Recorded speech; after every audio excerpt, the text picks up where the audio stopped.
Aka transition ko na kwa ma chamache fanga akuma abenyini nga chaya doni amba do ka fo femu kunye gevu bambali ulu fana ya damine tuguni akuma min fana be senani ndoko kuina oye anga wasablon chamache fanga inka wasablon na be kwa ma ko CNT Conseil national de la transition o sigili ko kuma o fana kele do fukuye o kele do fongonyo mai o kele do kuma misen chamaye ani nyokonche amba do ka fo feminye anga transition président no ye excellence bandawe ale ye sebe fo aflabo ndoko kuina na kwa mako décret follow oye numéro 2020 0142 PTRM du 9 novembre fixant modalité de désignation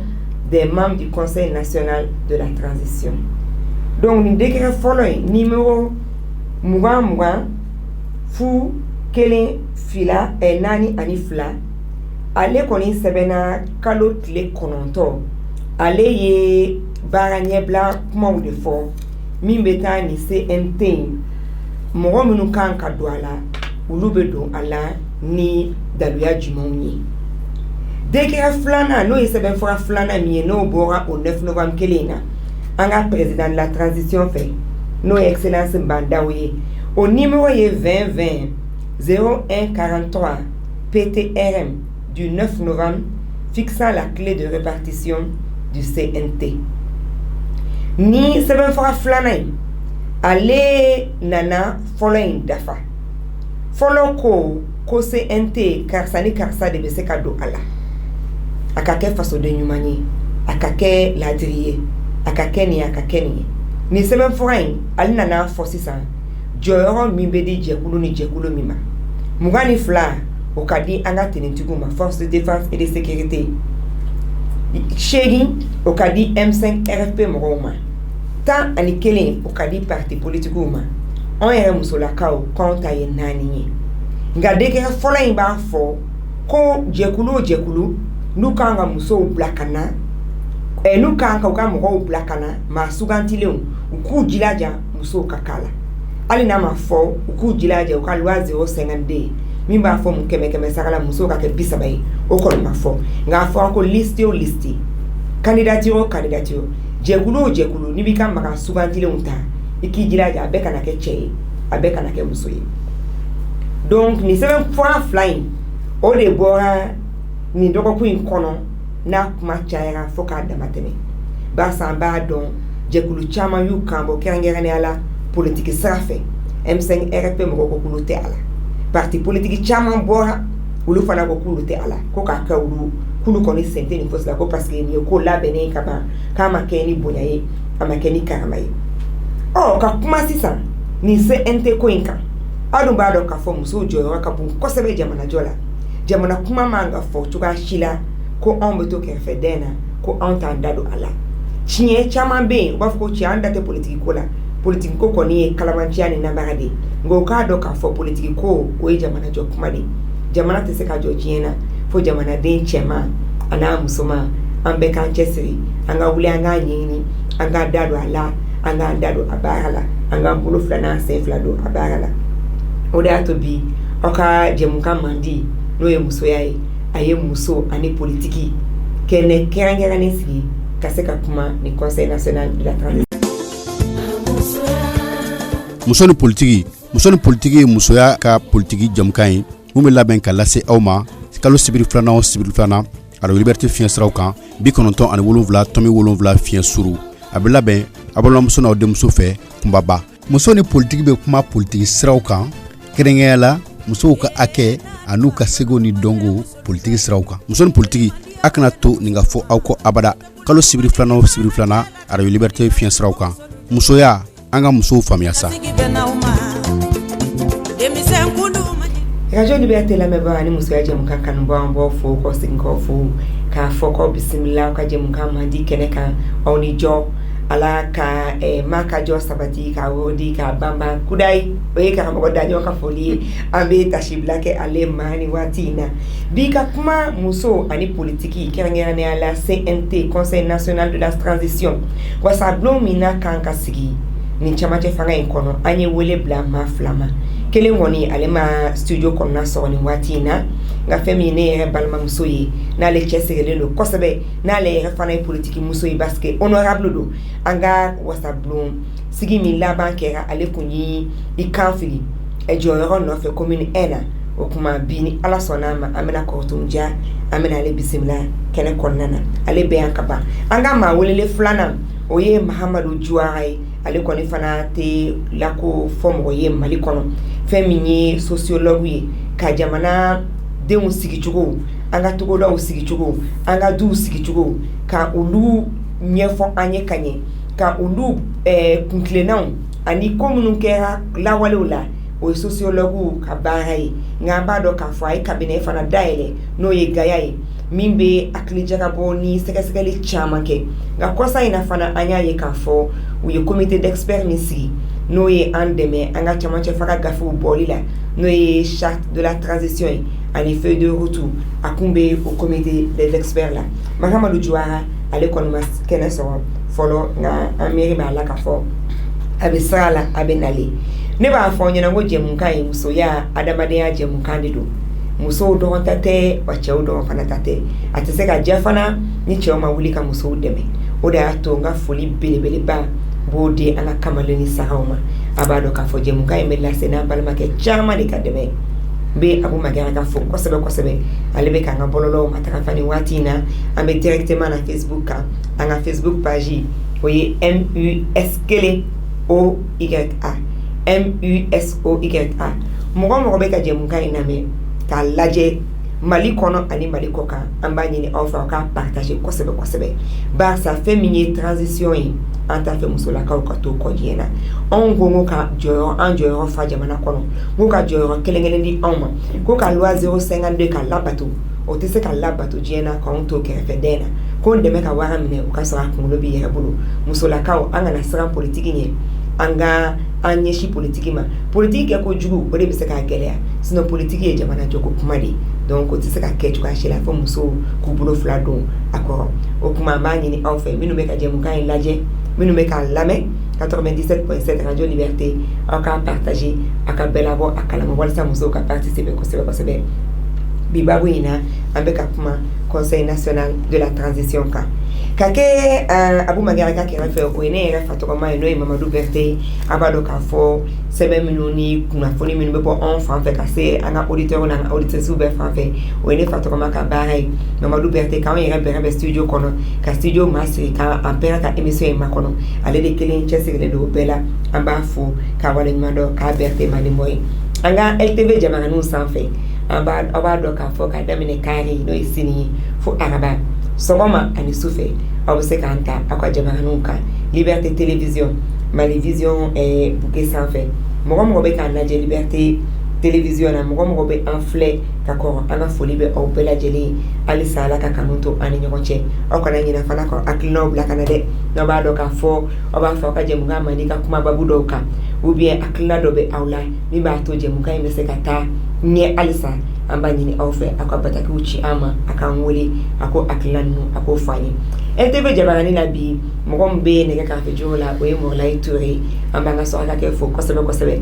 a b'a dɔn k'a fɔ ale fana ye kamalen sagamanba de jɛmukan in kɔnɔna kɔni ale b'i cɛsiri kosɛbɛ kosɛbɛ Mɔrlayi an b'i fo k'i waleɲuman dɔn an ka seereyaw bɛna tɛmɛ ka mɔgɔw bɛ u ka miiriya fɔ jɛmukan in kan u b'u ka miiriya fɔ kɛrɛnkɛrɛnnenya la Conseil National de la Transition kan k'o seereya ninnu k'olu fara fara ɲɔgɔn kan k'olu sigi ɲɔgɔn kan ka ɲɛ o ye ne yɛrɛ karamɔgɔ Abdou Touré an n'a tɛ studio kɔnɔ nin waati in na a ka foli bɛ yan an b'a fo k'a waleɲuman dɔn anga nege ka fe jour la 97.7 Radio Liberté o ene ya balma ke ni ndoko ke ale fana kamare ni sara chesirele mbaye muso ya jemukana amba fo no ye Mahamadou Nyangado DJ WhatsApp muso ya bien comprendre la femme anga folini karama be ala me bana kanu ba bela jele ye ka bi anga ma wele lo bisimila no e ko tun jaye na le honorable et femme politique do FDP Malikura ale ka muso bonku do commune ena ale be studio kono ni watina Mamadou Jiwara ale ma sen folo ko ma wele lo bi kulu bisimila ko ko nyini ngali temu ula obuna ke obalma muso no demso e retati le ko ba fe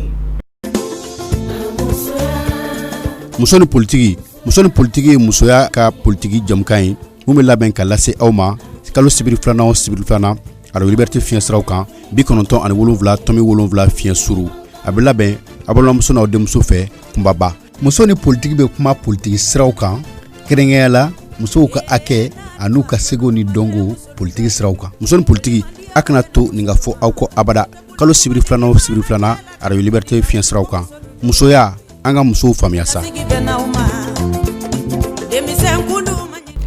honorable ambi fo ki wala nyimandon ija ina wa alaikum assalam rahmatullahi ta'ala barakatuh ça va amba do ngelani do kundona ko la ala kan kisi atna do detail la wona tabe ina nga wele jabi ajaranye kosebe ambi fo ki wala nyimandon ibe se ka fa la me bona kanu ba bela jonni jonde ko tun jayni watina Salam alaikum. Wa alaikum assalam. La memba jabulu bela jilen fo ko wati to yala ko sigida to yala. Ne ko rotumi njamunja ni femme politique mais femme associative fenefe mais berebere kuru dola no FDP Malikura no nyema Amadou Chamnie no o berebere kuru vice présidente munye candidate fene législative mun temena mois d'avril la commune ena. Ambi fo ki wale mando ina nga wele jabi ajaranye kosebe okotum e anga adamine ni peut-être nga témoignage ou lameni barsa anya micro trottoir ke kamro aklinata do anya fo ka fo doko kuina kuna foni belebele baya nga gerevu ko yi ka fara oka kuna foni mi fana kele no ka yoro bela boka dusu makasi chaman ke ka kuma chaman ke ka fara li chaman ke anga politiki ton amese ka fani transition nyema o che oye ni CNT wasa blomina kanga sigi transition kono ka se ka transition barato dafa a kuma chaira aw anga balma ke la me ale koni mi fo ale ko chiena ko mi ma jali ko clé de répartition ina anya fongo sebe fora fla de bora de ke folo o kumana mogo minu be se ka do ala flana o kumana ka fo ni jorain ni mahake obedini jekuluma ni mahake obedini jekuluma o ambalama ke ko FDS no force de défense et sécurité kwa fa ko mugani flabe duluma ko chiena ko chaera anga témoignage folo anga jabo lame chiera kadi alay tendu manga ne fo erede tendu manga fo ko lutake mo wan joli mo joli ul manga fo tendu le kanga lay halbi ka kuma jamana kono de on fait parce que olu na kuma ko ma te fangala ko bla ga civilement ou bien olu ina na ko kuma kan ne ko il faut que fendo be fango de fonyo ina tindu ri kanga laje jamana be ya to ko mina kan ambo o de kunde kono aw be ba do marfatiki ni marfate mo gombolo be sebe de no mais jama fana be ne ni jama ko mi avec etene al na be sa ga pa ne ko mo de do mais tindu ka fangala seki civiluma wote dore olu bisa ko tay mo duri tindigi saba ere kele fenge kono ka ba baraka normal la politicien civil mo ngane be sira oyi mais awire tindigi mo ngata ba do woni mo be nyu ko la wala asafura mo ngane fla ça c'est pas bon mo ngane fla ka cha oluma olu ku take mo ngane fla dimini redi hal na ko ra mo duru hal tindigi mo fla ere do wala parce que politique do ko wala ba do awbe minke tanga awbe ka ba mo ba ko e awere masiki kawde al ko say na ya nga dugu mobili kumbe sira la commerçant mu fe ku ka wari ne masiki ka dene masiki yera wolo ya nga masiki mobili la joka commerçant nga bo hali be ka clear mo ma ka on fe ata ko mi ko gela sira ma ka ma kuma fode mais fana sira fana la do fana kera bon a ko kɔni filɛ nin kɔni an b'a fɛ ka min f'u ye dɔrɔn n'u kɔni ma wuli k'u jɔ o jɔyɔrɔ la an ɲɛ tɛ fosi la n'u ma wuli kɔni i bɛ ka yɛrɛ bɛna fisaya ni i bɛ ka fanga fɛngɛbagaw bɛna fisaya ni ninnu yɛrɛ de ye an kɔni bɛ dugawu kɛ dɔrɔn ala k'an kisi o ma n'o tɛ kɔni ko bɛ ka taa cogo min kɔni fosi de tɛ yen min bɛ ka ɲɛna. Musoya, mieux comprendre la femme. Anga muso famia sa, muso famia sa, muso famia. C'est sur la radio Liberté 97.7 MHz.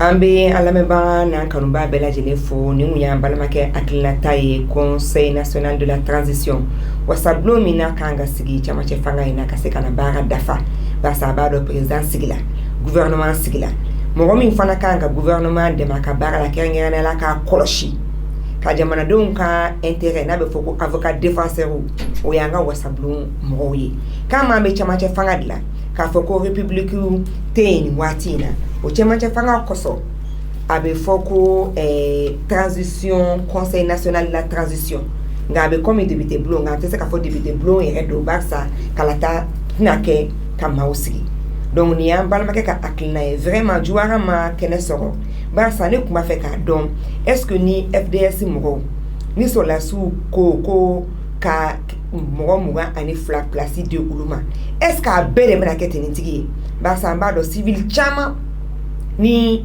sɔrɔlasiw bɛ baara kɛ ɲɔgɔn fɛ est ce que o maa 22 in na civil tɛ a la nka o ye point d'interrogation ye o jaabi tɛ ne bolo mais ni mɔgɔ min kun miiriya la mɔgɔ min kun bɛ se k'a jaabi di ale ma kɛnɛ sɔrɔ fɔlɔ donc Korotum i bɔra k'an balimakɛ lamɛn e bɛ se ka mun fɔ e yɛrɛ hakilinata ye mun ye ni clé de répartition in kan nombre ni nombre hakɛ ni hakɛ min dira jɛkulu ma e bɛ se ka mun fɔ. Ne bolo ŋunuŋunukan cayara a daminɛna fɔlɔ ni clé de répartition in jɔn de y'a kɛ a kɛra cogo di critère minnu dira hakilina bɔra jɔn na ni hakili b'a la jamana in kɔnɔ an bɛ fɛn dɔ kɛlɛ fɛn ka bɔ maa kelen na ka jigin maa 18 kan an y'o kɛlɛ depuis an tɛ a banna na k'a fɔ jamana ye maa 18 de an bɛ sigi ka fɔ ye damu ye ni kota ninnu jɔnni de y'a décision ta ne bolo furufuru bɔr'o la critère in yɛrɛ fɛnɛ ma défini ka ɲɛ yɛrɛ mais nin bɛɛ bɔra jɔn de la munna u ma collège dɔ sigi ka Mali mɔgɔbaw ta k'u la sigi muso jɛkulu jeune jɛkulu an ka silamɛ jɛkulu tɔnden fɛn fɛn bɛ société civile politicien an bɛ fɛ ka conseil in sigi nka a bɛ fɛ an ka kota di cogo di munna maaw ma ɲini u hakilina la ne bolo caman fanga in a dabɔra ka sigicogo kura de sigi n'a bɛ f'o ma soubassement kura o soubassement kura tɛ taa n'a ma yɛlɛma don kow la kow tɛ se ka bɔ mɔgɔ kelen na ka jigin furufuru cayara o la i ka ɲininkali ka jaabi ne yɛrɛ ye liste kala depuis ne ye kota fɔlɔ yɛrɛ ka sɛbɛn ko 22 FDS ne m'a tɔ kala ka jigin parce que ne bolo sɔrɔsiw nana ka na jamana gɛlɛya min b'a kɔnɔ ka n'o de kɛlɛ ni y'an ka jamana ta 170 bɛ bolo la ne bolo gouvernement na poste régalienne dir'u ma poste min bɛ taa ni jamana yɛrɛ sigicogo ye n'a lakanani an y'o ta ka d'u ma o de y'u ka baara ye u nakun y'o de n'i y'a ye vice président créera a t'an ka sigi bolo la o an ka sigi gafew la o an y'a créer parce que situation exceptionnelle de don Mali bɛ bolo dɔ kan an ka vice président sɔrɔsi dɔ ta a k'i ɲɛsin ka lakana di Mali ma an y'o poste d'olu ma mun ye wasabulon ye ne bolo o ye noyau politique de o jamana fɛn bɛɛ bɛ fɔ yen de ne bolo sɔrɔsi yɛrɛ tun man ka ye a tun bɛ se ka kɛ n balimakɛ y'a fɔ cogo min na fila ka ye yen nɔ a ka dɔw kulo bɛ yen mais a tun man ka tila ta n'u tun y'an sigi an ka ɲɔgɔn na mais an tun bɛ tila cogo dɔ sɔrɔ ka f'u ye o. donc e tun bolo a tun kan ka kɛ de u kan an wele u ka jɛkulu dɔ sigi a politique mɔgɔw ka caya a société civile ka caya o la olu tun k'u hakilinata di baara tun ka kɛ ni o ye. tilali bɛ kɛ cogo min na ani maa minnu bɛ ta. donc e kɔni dalen don a la k'a fɔ mɔgɔ ma wele. mɔgɔ ma wele dalen don la. n'i ye furufuru cayalen n'i y'a ye M5 mɔgɔw banna parti politique belebeleba min bi Mali la n'an b'a wele ko EPM olu maa bɛɛ banna ko FAP banna ADP banna bɛɛ de banna an ma société civile de mankan mɛn so ne bolo bɛɛ de murutira. donc ni CNT in laban bɛ sigi ni société civile ye ani sɔrɔlasiw ye parce que parti politique caman ma sɔnni ne kɔni b'a mɛn ko dɔw sɔnna fɔlɔ. ne bolo u ka segu kɔ dɔn. comme parti politique ye fɛn ye 200 ani kɔ ye. donc nana et puis fana an ka taa n'an ka témoignage filanan ye an k'a dafa barisa ale fana ko vraiment ko tiɲɛ na 22 in cayara ko mais est ce que fana parti politique fana man ka justement doni ke o koliji la anga balma ke flana ngola me mukan fla no ka chan ko la wala ka dobala ni politicien woni wulle ka kule koni sagi sabu ka daga kule gun nebe donc anga ferege be ka laje ka jigi ko lila bon police mo fene kana nata ko jugu ka ferege foga benga ken na ni ngasigi jona sango baro bi se ka damne to na ka mali bonola abe gela angana nyogon nege abe gela nere kon fe kalo tan chegi a surnyara sabu ka daga ko tabulu la ko tika budgeti grève be ga damne préavis de grève be ga isbla donc amanogo na voranga ni ko be gérer kalo tan chegi kono c'est pas amanogo ede amanogo à moins que doga faruga baraka bon comme afara ko état fene continuité fonu kila ka élection fene organiser ni to inata ni président Gouram na no akenyote amanogo na fara ko nku ka bara ko nge ko fladu amu tuin grève badi me ga ke oluka dabla soit ame do faruga wati kan sinon amu be bara muna o ka ke tant que ni ama fara ɲɔgɔn kan yete comité yɛrɛ sigili la am ka ɲɔgɔn sama tuguni am kila tuguni an bɛ waati dɔ ta o la o bɛɛ bɛ waati de ta mɔgɔ ninnu ka baara dun kan ka kɛ kalo 18 n'a fɔra ko o ko baara sigili yɛrɛ bɛ ka dɔ ta o kalo 18 na donc il faut voir a ma nɔgɔn a tɛ se ka bɛn ne kɔni fɛ a tɛ se kalo 18 ka dɔgɔn jamana bɛ état mun na k'a fɔ k'i b'a bila règle kan k'a sigi ka ɲɛ ko Mali kura kalo 18 tɛ se. Musoya, mieux comprendre la femme. Anga Muso Famia ça, c'est sur la radio Liberté 97.7 MHz. Donc tout mon ambalamake kono ko transition surnyante melo kankama parce que kuma ufa ka ba mbena e kalotani sheginka donc wajibi ambako ka beoma mais akoko politique mo fana ka faral dablo fana ka son doni mais ni kalotani sheginda ambe bena ka fo ko fanga mi kun kalata ka minsi o de gena ambe chamache fanga de la est-ce que chamache fanga infana na politique ma da kanga yalati parce que tiena ambe sigile yena ne bolo ne yɛrɛ tɛ ka hali politicien ka ŋunuŋunu kɛ koba ye ne bɛ ka sira fɛn wɛrɛ de ɲɛ ni maa da tɛ ka se o ma kota mun dira n'an y'a ta k'a lajɛ a bɛɛ bɛ kɛ Bamakɔ ka y a un problème sérieux au Mali f'an k'a dɔn ko Mali dan tɛ Bamakɔ ye a bɛɛ bɛ kɛ Bamakɔ ka ye n'i y'a ta k'a lajɛ parti politique ye 200 ni kɔ n'i k'olu b'a ta ni 1 di u b'a ta kunkolo kunda ni yɛrɛ tun ye ne ɲininka ne ni n ka hakilina an tun bɛ taa dialogue taabolo de fɛ ne ka jate la 121 personnes don Mali kɔnɔ yan commune ye 60 ye munna an ti commune bɛ mɔgɔ kelen kelen ta faut que Mali bɛɛ k'i yɛrɛ ye Mali kɔnɔna la an k'a dɔn ko Mali dan ti Bamakɔ ye commune tɛ 60 ye dɛ 60 commune ye fɛn ye 70 ani an ka taa n'a ye sa commune ye 60 an ye dialogue kɛ e ka bɛ Bamakɔ dɔgɔnin ma n ka tɛ Bamakɔ Mali commune bɛɛ ye 60 ye dialogue la an ye mɔgɔ 5 ta a bɛnna 300 personnes ma n ka mɛ Mali commune bɛɛ de ma Bamakɔ tɛ Bamakɔ ye commune 6 de n'i ye Mali commune fara ɲɔgɔn kan 60 an bɛ se k'a ta commune kunda option 2 tun bɛ ne bolo parce que ne ye politicien ye mais ne ko maliden bɛɛ de k'i yɛrɛ camancɛ fanga kɔnɔ maa si kana frustrer tuguni donc Mali ye commune 60 ye commune bɛɛ tun bɛ se ka kelen kelen di o ye kilancɛ ye 120 o kilancɛ ye 60 ye ni commune bɛɛ tun ye kelen kelen di malien bɛɛ tun b'i yɛrɛ ye wasabulon kɔnɔ malien b'a fɔ ko kuma da bɛ n bolo parce que degun min bɛ tawudenikaw kan ne tɛ se k'an to Bamakɔ ko dɔn a ka gɛlɛn degun min bɛ Amidebi ne tɛ se k'an to Bamakɔ ko dɔn mais n'u yɛrɛ ka mɔgɔ bɛ assemblée kɔnɔ u bɛ se ka clé de répartition na mouvement armé tɛ a la mouvement armé b'a la ne bɛ ka mun fɛnɛ fɔ hali bi ma namɛn n k'a bɛɛ bɛ kɛ Bamakɔ parce que a bɛ kɛ kunkolo ko ye jama ka dɔgɔ donc n'an taara ta kabini bɛɛ fɛ commune kunda an bɛ c'est sûr que dɔ bɛ na moi j'avais 2 options ni commune kunda kun tɛ il y a 15 régions opérationnelles au Mali munna an kun ti mɔgɔ 5 ta o région bɛɛ la Buguni opérationnalisé la de an bɛ 10 opérationnels de la dɛ 10 opérationnels de normalement 19 de kun prévoir mais bɛɛ ma opérationnalisé fɔlɔ dɛ mais Kucala kɛra Tawudeni fana kɛra n'a bɔra Wasambulo la an bɛ halisa dɔ in de la dɛ n'a bɔra an bɛna k'ani Kidal ni Tawudeni na Madala ni an ka Bugunikaw ni Kitakaw ni fana fana olu ma fana dun ta sigida Kucala fana ta sigira an ni Kucalakaw ko gouvernement ti installé mais a nominé na ok d'accord donc n'a y'a ta hali région kunna an n'an dana 10 la an bɛ se k'a bonya sigi région na o n'an kun ye 5 ni 6 d'u ma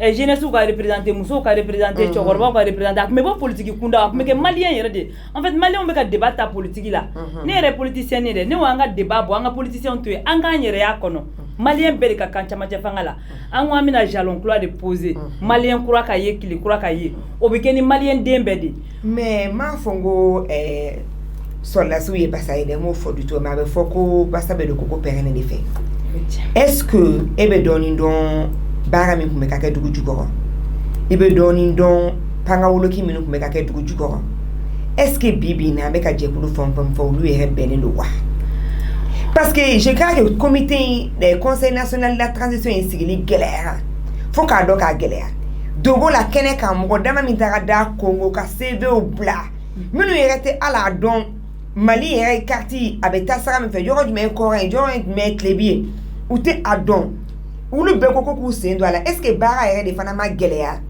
nyema o bolo ni ona no black aketa sawa parce que ni nyebe ala ou 48 heures de dikot clefla benga candidature de ne mo do yebe hoge kwa donc ko 48 heures kono amba ke chuko du même de délai sur nyana ne ko nfa ni délai ko ngara une semaine parti politique chama ko mechile parce que une semaine ou me candidature chnyeta ko meke ba ali bi anga parti politique to ne politicien ni nebe kai ou nebe taudeni 48 heures mana dinema nebe na dépôt ka tokoti nyo de fo na ma politique tauto e kana malien ere mu dimine ambe ka be di politique parce que we a beke de physique dépôt physique le ko fika chi do ma internet il faut ka imprimer mali dun dante ba makoy mba fo tuguni fo fa anka do ko mali dante ba makoy nebe kai nebe kidal nebe gaw abene intéressé o mbe de boka to di kuluba clef la konnala ama mirito la ne re bolo bare mbekera dessous de table de abekera dogo ni dogo yi so ni collège gun sigira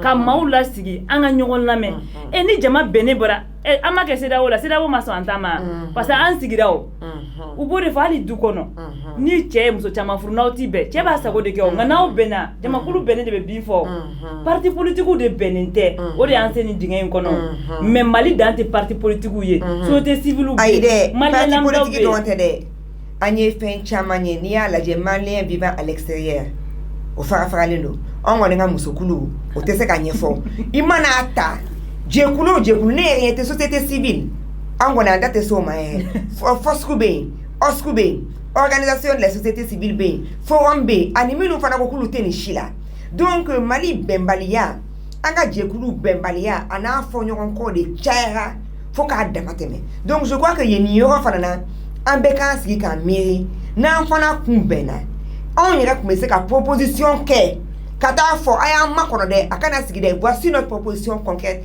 aya wole dialogue là car ça akobe ka men président akobe ka men okuma nous on a des suggestions on fana te wuri diena ma adu fa ko démocratie la jamana de bi aklinata fana fo mais on a démocratie tanga mabonye makunda jamana de on te participer ou tout voix élevée je pense que niyo fanana ma fongo anyena de mais moi je pense que en transition mina c'est le moment ben fana qui est la introspection erreur du monde avec un bon anyena fanana en fana ka c'est quoi au changer donc en betani ay alsa on me ka mairie tiena kortum Mali commune est 703 communes plus le district de Bamako 704 parce que ni a déterminé anga merci ou là ayi ni document officiel ndane be mi wele ko commune de mais commune on connaît définir administrativement au 703 communes 49 cercles nous debe député aussi député au boy de sinon commune est 703 de abe foanya na dongo de plus le district de Bamako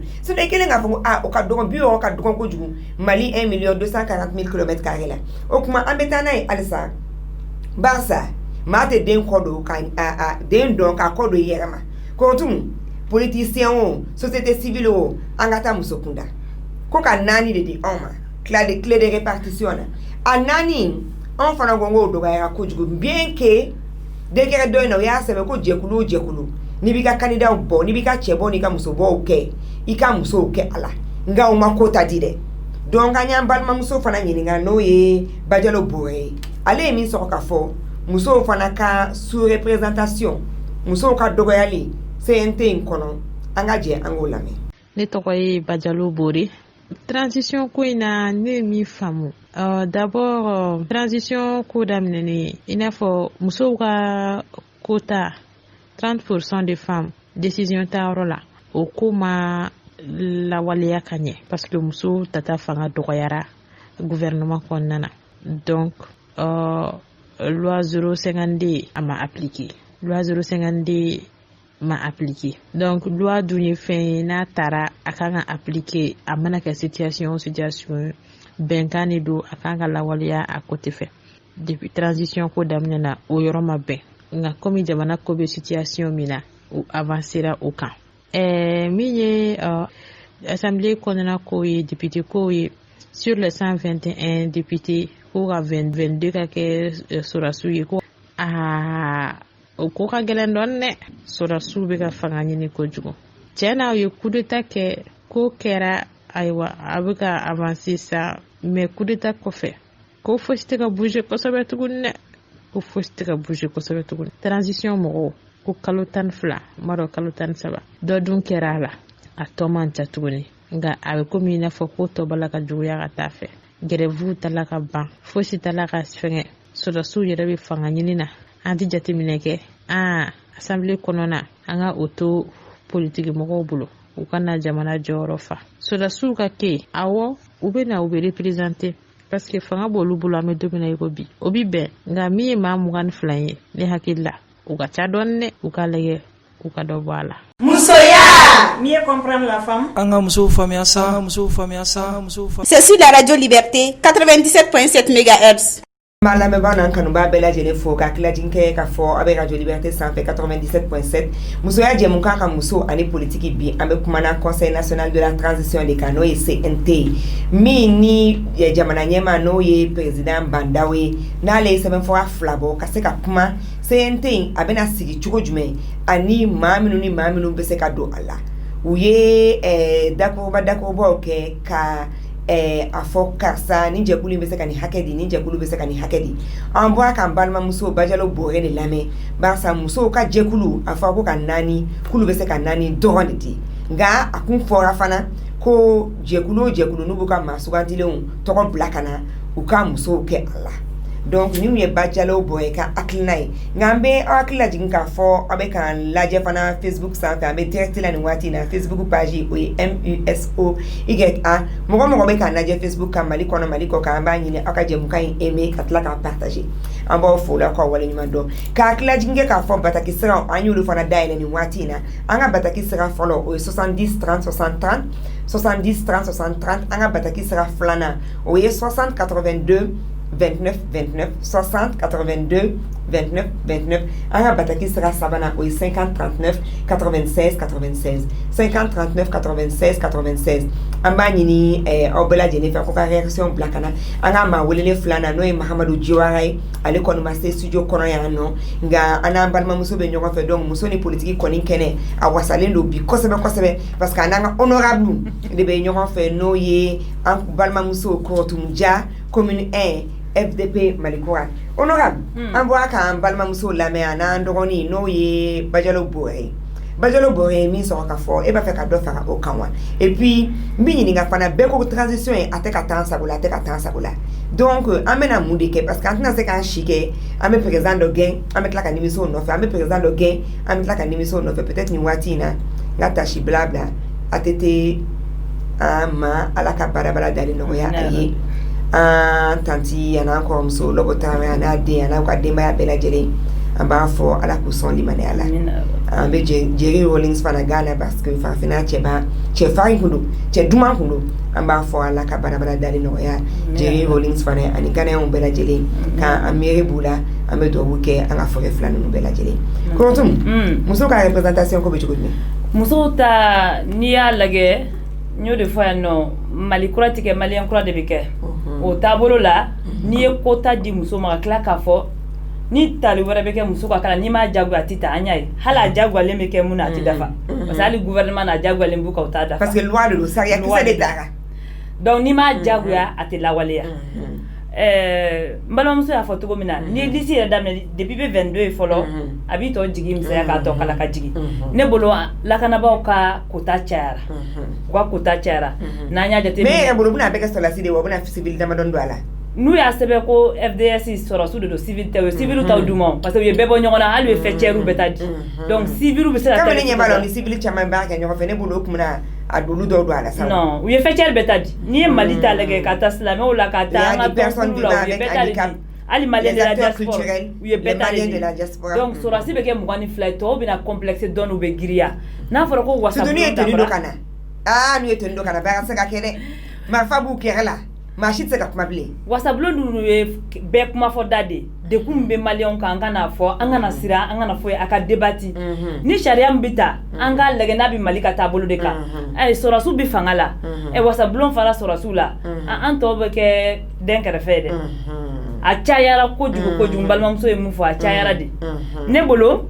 sɔrɔsiw komi a ɲɛmaya c'est un secret de polichinelle a ɲɛmaya an kelen k'a bisigi mais bisigi don an t'a fɔ a bisigilen bɛ k'a b'u bolo ne bolo ni fɛn min ɲɛmaya b'i bolo a ma se i ka jama caya tuguni assemblée kɔnɔ ne bolo kun kan ka assemblée ɲɛmaya tɛ mɔgɔ si bolo dɛ barisa n'an ye charte lajɛ awɔ mais n'an ye charte lajɛ je crois qu'an bɛ charte de kɔnɔ halisa ni ni CNT in sigila a sigiko fɔlɔfɔlɔ kami a bɛ kɛ cogoya min na wasabulon normal kɔnɔ a sigiko fɔlɔfɔlɔ an b'an bolo de kɔrɔta tali sugantili bɛ kɛ ni kalata de donc mɔgɔw b'u ka candidature déposer kama an y'a ye Musa Mara kun y'u ta déposer honorable Timbini ani honorable Musa Mara kun y'u ta déposer kalata kɛra a jajara honorable Timbini na donc Tembeni la donc an ka foli bɛ u bɛɛ lajɛlen ye sisan nɔ ne fana hakili la charte y'o de fɔ ko ni CNT sigila CNT session inaugurale yɛrɛ ko a bureau bɛ sigi a règlement intérieur bɛ sigi donc peut-être o ɲɛsiranyaw tɛna kɛ k'a fɔ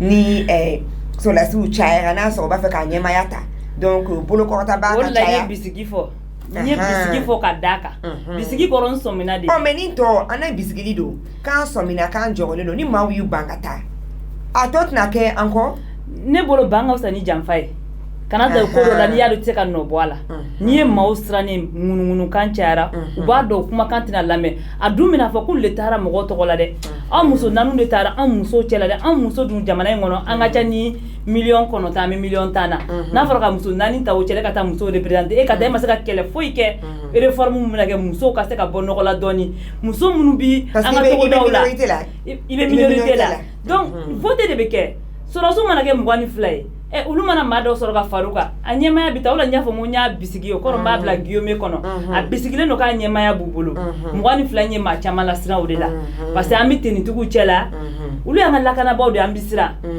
an bɛ fɛ ka wasabulon kɛ ka réforme de kɛ jamana yɛrɛ bɛ se ka base kura sɔrɔ cogo di an ka loi électorale an bɛ se ka sigi a kan cogo di pour que élection yɛrɛ kɛlɛ ka dabila yan ni élection kɛra funufunu ka dabila réforme min kan ka don jamana baarako la i yɛrɛ ye mun fɔ grève ko min bɛ k'o bila i n'a fɔ deuxième partie parce que jamana in yɛrɛ kɔnɔ an bɛ ka siraw de ɲɛ hali école karamɔgɔ an bɛ olu ta jɔyɔrɔ nin kalo in de layidu d'olu ma an bɛ seli an bɛ dugawu kɛ layidu in ka dafa denmisɛnninw kana taa tuguni ŋaɲa fɛ tuguni donc an mako bi mɔgɔ minnu bɛ na kana réforme minnu kan ka kɛ ka lajɛ n'a ka ɲi jamana ma ne bolo lakanabaaw ka taa jamana min bɛ bolo la ne bolo lakanabaaw ka baara ye ka taa jamana bɔ bolo la de bulon kɔnɔ kuma t'o ye o c'est la chose politique il faut la laisser aux gens politiques à la société civile minnu t'a dɔn minnu ka baara don an k'a t'u bolo nka an ka to yan ka kɛrɛfɛ k'a lajɛ jurisprudence la sɔrɔsiw tun bɛ se ka to kɛrɛfɛ k'a lajɛ a kana jɛngɛ an bolo nka n'aw kɛra k'a fɔ maaw bɛ siran maaw muruti kun y'o de sinon wasabulon ka di maa ye ka politicien bɔ ok ni maaw est-ce que maaw bɛ siran tiɲɛ n'aw bɛ politique mɔgɔw de bɛ siran parce que a kɛra cogo cogo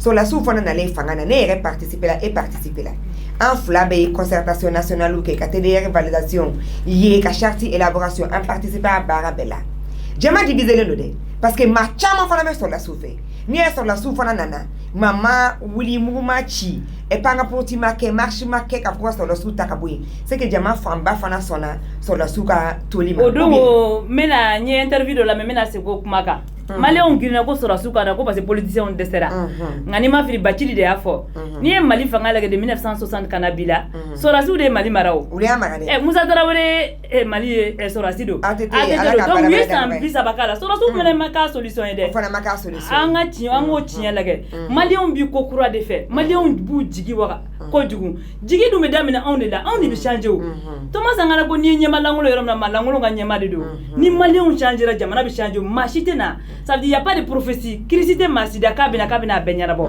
ye ganayen ka président fo concert sana nere akuma fo sora su yo ko sabe muka chenta école de do bibliothèque de do ni akili bala waso nere mabange 79 la ikule take nga ikule take do ay fanga di civiluma aya taraso ki sigi mais amanye civilu tara no feo civilu tara no fana na 81 ko sabe aye santanke fanga la ay gana clé ay gana ko hele ko nalisa halibi amabo kono aya damne folo ni sharia bato de ka civilu nuere ka takabolo dugoro ka sinsibire do ni be fe ka mademe ita la sira nyaw ibina de aga gele parce que abe bolo la donc o jirin oli kunye ka d'école de anga sura subulu kuma se ko ta exemple e bola se ka clear ça se ka seguko ne bolo so dekere nyere manye folo parce que critère manye kota manye ne bolo be se ka seguko doni ka dobutala anga ta doni mo ka sa ni pese ni jega ni bisigi doro jamana abi gela concertation ne afi ngunde be kasira ngum mali na mebo M5 na mse 80 na 18 mois kono autant chika here donc sura sube se ka seguko doni ka doni boala ou ka mali représenter ni cercle ya photo ni cercle 57 ka Bamako si commune Faroka ne bolo cercle 49 commune 703 communes plus le district de Bamako donc ni yo ofra nyongo ka bekata mali beki yere ye wasablongo no malien beka kuma do soro da soro nyanga nyine koto masere nyine ame balo kotona e bolo no kera mena wero ni na teme doni nyine ama koton sene asa am furfurla nyongo ko engrais kola ni o kera de jigina ko ju c'est que Sénégalais de marqué wasablongo no doni ni Sénégalais duna ulu bugo hamido se ko hami fo réforme me se ka tawlu ka lafia ami balo ni Sénégalais mati bono la no ko angana nyine monikela ko angana nyine jirun ko angana nyine muso ko bere ki yere wasablongo no be ka se ka amina ko fo ada se ka nyeto ko na ka consensus na ma be atinya na bo ni aye bisoro sube fanga la politicien ne ma be okuma ni aye biso la sube fanga na ko politicien ne ma be okuma nga nyiningali ke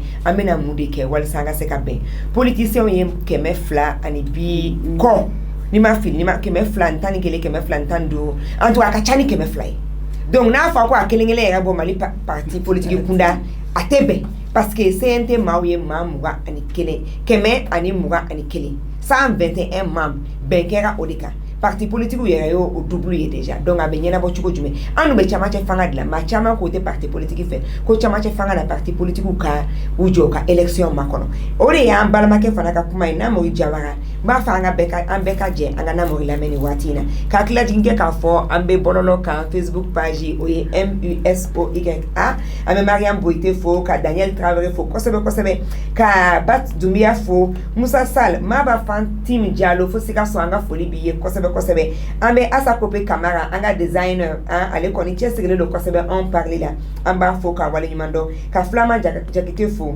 ayi flama jakito ene era balmake ani Nabouf Traoré dala makalo ale fana anga honorable ekati amba fo ka wale nyimando ka masire sise fo gladia ambi fo kosebe barsa yeje muka partager kosebe ajarani o kana nyingali be au bolo Facebook sans fait bololo ka abuse ka temu ana ni ala sonama Mamadou Bertin fatokoma aba lase ama LTV fleba amba fono fo ko wala nyumando minu fana ban la mer radio la bonne nouvelle 91 96.6 mardi au mardi kadamine 16h 18h30 ana folie be ou bella jeleyi c'est ça na manga témoignage nanna Mamour Diawara bon yel ni ngali jaranya benama bo ne ko ni yete mi frante fanga na ni mo be na fen chama ga damnena asiga ta sira were na folo lu ni jamari be jega barake no fe ni malen pere be jega fanga kenya ko fe wani wala fanga be ke fangele mai bo be ka ke were hakilna wi mutega mo ko ni wakilna na bo mu jamana tiga jo fanga wani nomination ga je musu ga nomination musu daga manganke ko hake mo du ko na o mangombe no conseil de son national in fana be ga si o fana mangambe lu be feka fembe taka kukilenta niko kibo ke jamana kwa ambe crise mu agilla jamana ko nyambora mu na mtefeka sibonyo ga tuni wa ise go mo lambe mo wa nyon fam jamana be siga ta bodi ko tugumna o de ye maliyɛn bɛ ka laɲini bi an bɛ degun tɔɔrɔ min na bi bɛɛ ɲɛ b'a la jamana bɛ taabolo min ka lahala ɲuman tɛ. Musoya, mieux comprendre la femme. An ka musow faamuya sa. C'est sur la radio Liberté 97.7 MHz. Kuma kelen de do dɛ ko vraiment an ka lajɛ misɛn tɛ bɛ sigi a kana kɛ dɔ bɛ to kɔ mais maa 21 121 121 maa a kɛra cogo dɔ bɛ to kɔ fo an ka sɔn ɲɔgɔn ye an k'a dɔn k'a fɔ bɛɛ tɛ se ka kɛ yɔrɔ bɛɛ an k'an bolo di ɲɔgɔn ma parce que ne yɛrɛ bɛ kɛlɛ caman de kalama dugu jukɔrɔ min y'a to hali jɛkulu ka se k'u ka mɔgɔ sugantilen bila ka taa a gɛlɛyara donc n b'a fɔ an ka segin ka na musolakaw ta yɔrɔ kɔrɔtum a fɔra ko musow ye 4 ye mais a fɔra ko jɛkulu bɛɛ ka muso dɔw bila ka taa e hakili e mɛnata ye mun yɔrɔ na est-ce que o fana ma jɛngɛ dɔɔni est-ce que a kuma an ka spécifier jɛkulu bɛɛ ka 30% respecté exactement ne kun b'a préféré quota kun kana bɔ an tɔgɔ la parce que a ti nɔgɔya ta ka les 121 ta ka quota kɛ 30% donc mɔgɔ bi dɔ di a ka muso dɔ di aw de kun bɛ nɔgɔya muso kun bɛ caya parce que ne ni e yɛrɛ baro dɔ kɛ k'an to panel kɛyɔrɔ dɔ la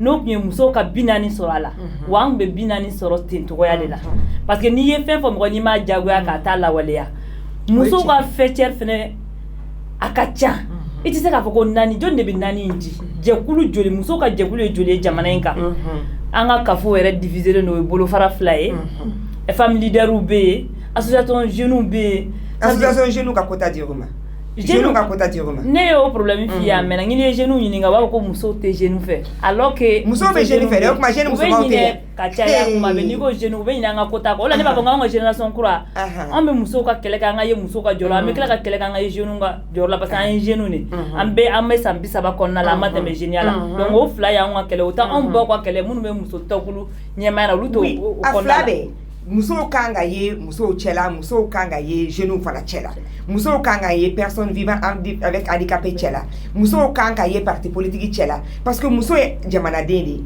musow bɛ nin bɛɛ de la donc kan ka invité filanan ye studio sɔrɔ n'o ye Mahamadu Juara ye an b'a fɔ ka waleɲuman dɔn ale kɔni na se k'an dɛmɛ fana an ka se ka kunnafoni jɔnjɔn caman sɔrɔ nin degré 2 in na barisa ale bɛ ko caman fana kalama ale ye sociologue ye cabinet Gaïa an y'a fɔ n k'o ɲɛmaa don en même temps fana jɛkulu min kun sigila n'o ye comité d'experts ye ka se ka transition in baara ɲɛbila ninnu kɛ an ka charte élaboration ani feuille de route élaboration ale kun bɛ o comité d'experts nin fana na n b'a ɲini nin waati in na WhatsApp fɛ i kan ka témoignage journal i k'o kɛ a la Idrissa Dia an b'a fɔ ka waleɲuman dɔn ale kɔni ko vraiment ko a ye min fɔ an ka jan ka labɛn ne Saka Tarawele muso man ka apprécier o yɔrɔ ma fɔlɔ parce que o yɔrɔ kɔni tiɲɛ yɛrɛ ka di Ala ye parce que musow donna fɛn caman na ka na an ma nɔ ye o la quoi an ka tiɲɛ de fɔ ɲɔgɔn na dɛ musow aw bɛ to kɔfɛ de hali n'a sɔrɔ a kɛra sariya sɛbɛn ye tradition kɔnɔla na m'a fɔ ni tradition kɔfɛ minnu bɛ nale ko musow ka fɛn kana di dɛ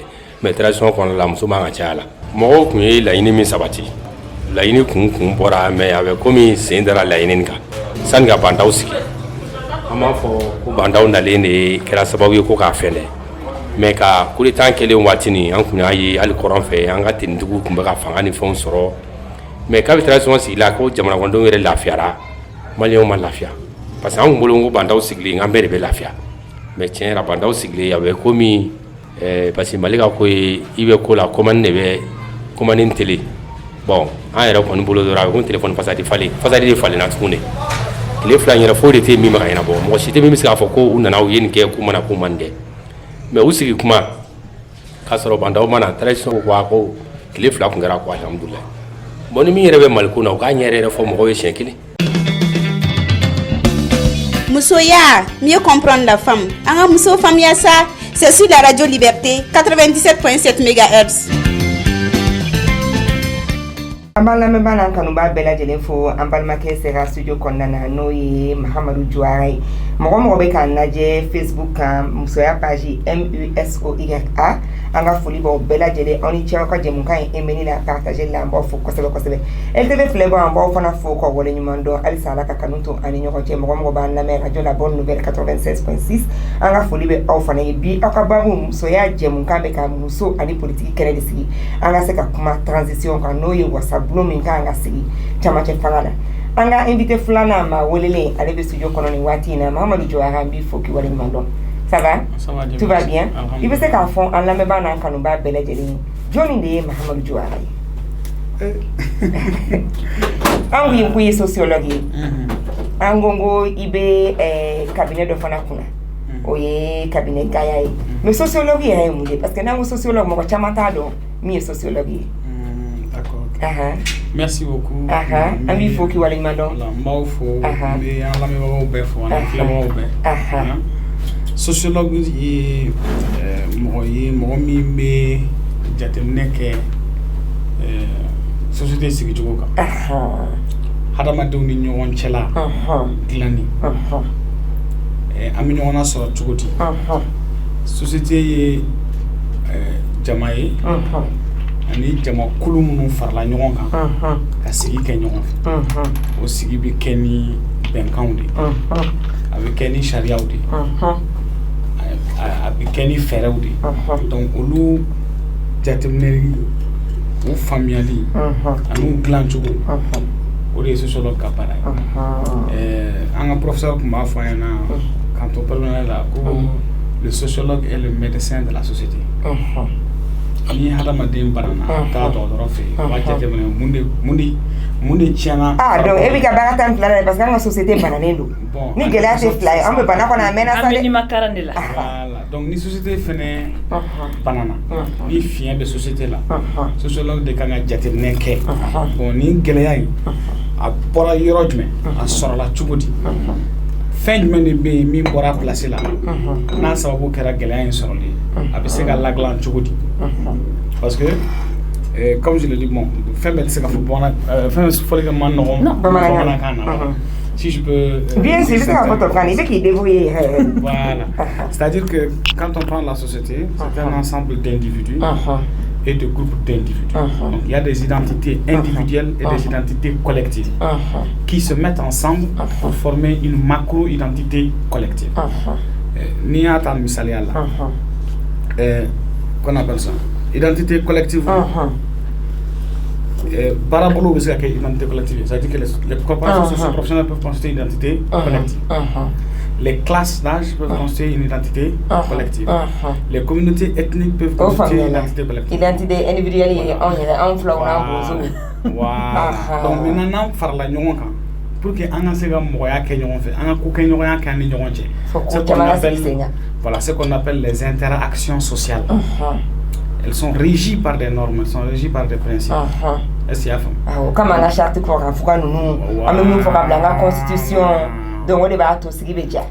Exactement. Oh bien, on avait cassé CNT indéma. Yani kana anga témoignage chama temena. Mais à belebele ba ye ko anga finiti ko lui placé mo kani fla. Ou lui de où il est ne pas faire qu'à don n'a sur les codes kalama Allah. À 22 benake FDS de wa à 22 benake FDS de wa à 22 konana FDS ni mo nous fana be ba ka nous teniti que nous le bese ka do Allah. Il veut dodo Allah wa ou bien à 22 be forcer teniti de. Bon, merci beaucoup.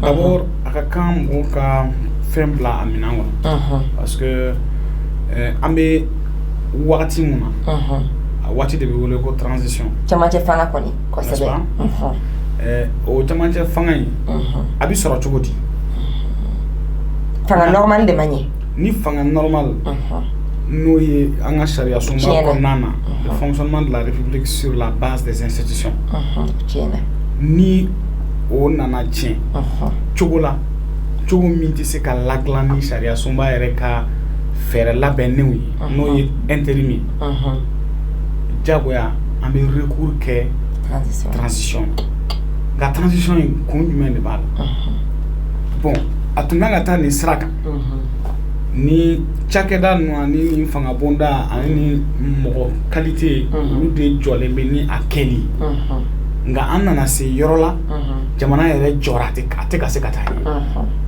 bon akanga lakli ni fere munuye bon a jochogo ban pali anga lakli ni odui par exemple pour être plus précis président Ibrahim Boubacar Keïta kelen ka walan sɛbɛn a ɲinina fɛ cogo min a ye walan sɛbɛn ka sɔrɔ a ye assemblée bɔbaara la y'o disu ka gouvernement disu ka sɔrɔ ka gouvernement fana disu bon ni président tɛ yen waati kunkurunin kɔnɔ premier ministre de kan ka a nɔrɔ bila o premier ministre tɛ yen ni a tɛ yen kuda ye assemblée président de kan ka nɔrɔ bila o fana tɛ yen ni gouvernement tɛ yen nɔ président de kan ka a remplacer président tɛ yen ni assemblée yɛrɛ fana tɛ yen gouvernement de b'a remplacer en fonctionnant avec des ordonnances o gouvernement fana tɛ yen donc la concomitance de la vacance du pouvoir au niveau des deux pouvoirs à travers les trois institutions rend impossible l'application des dispositions transitoires.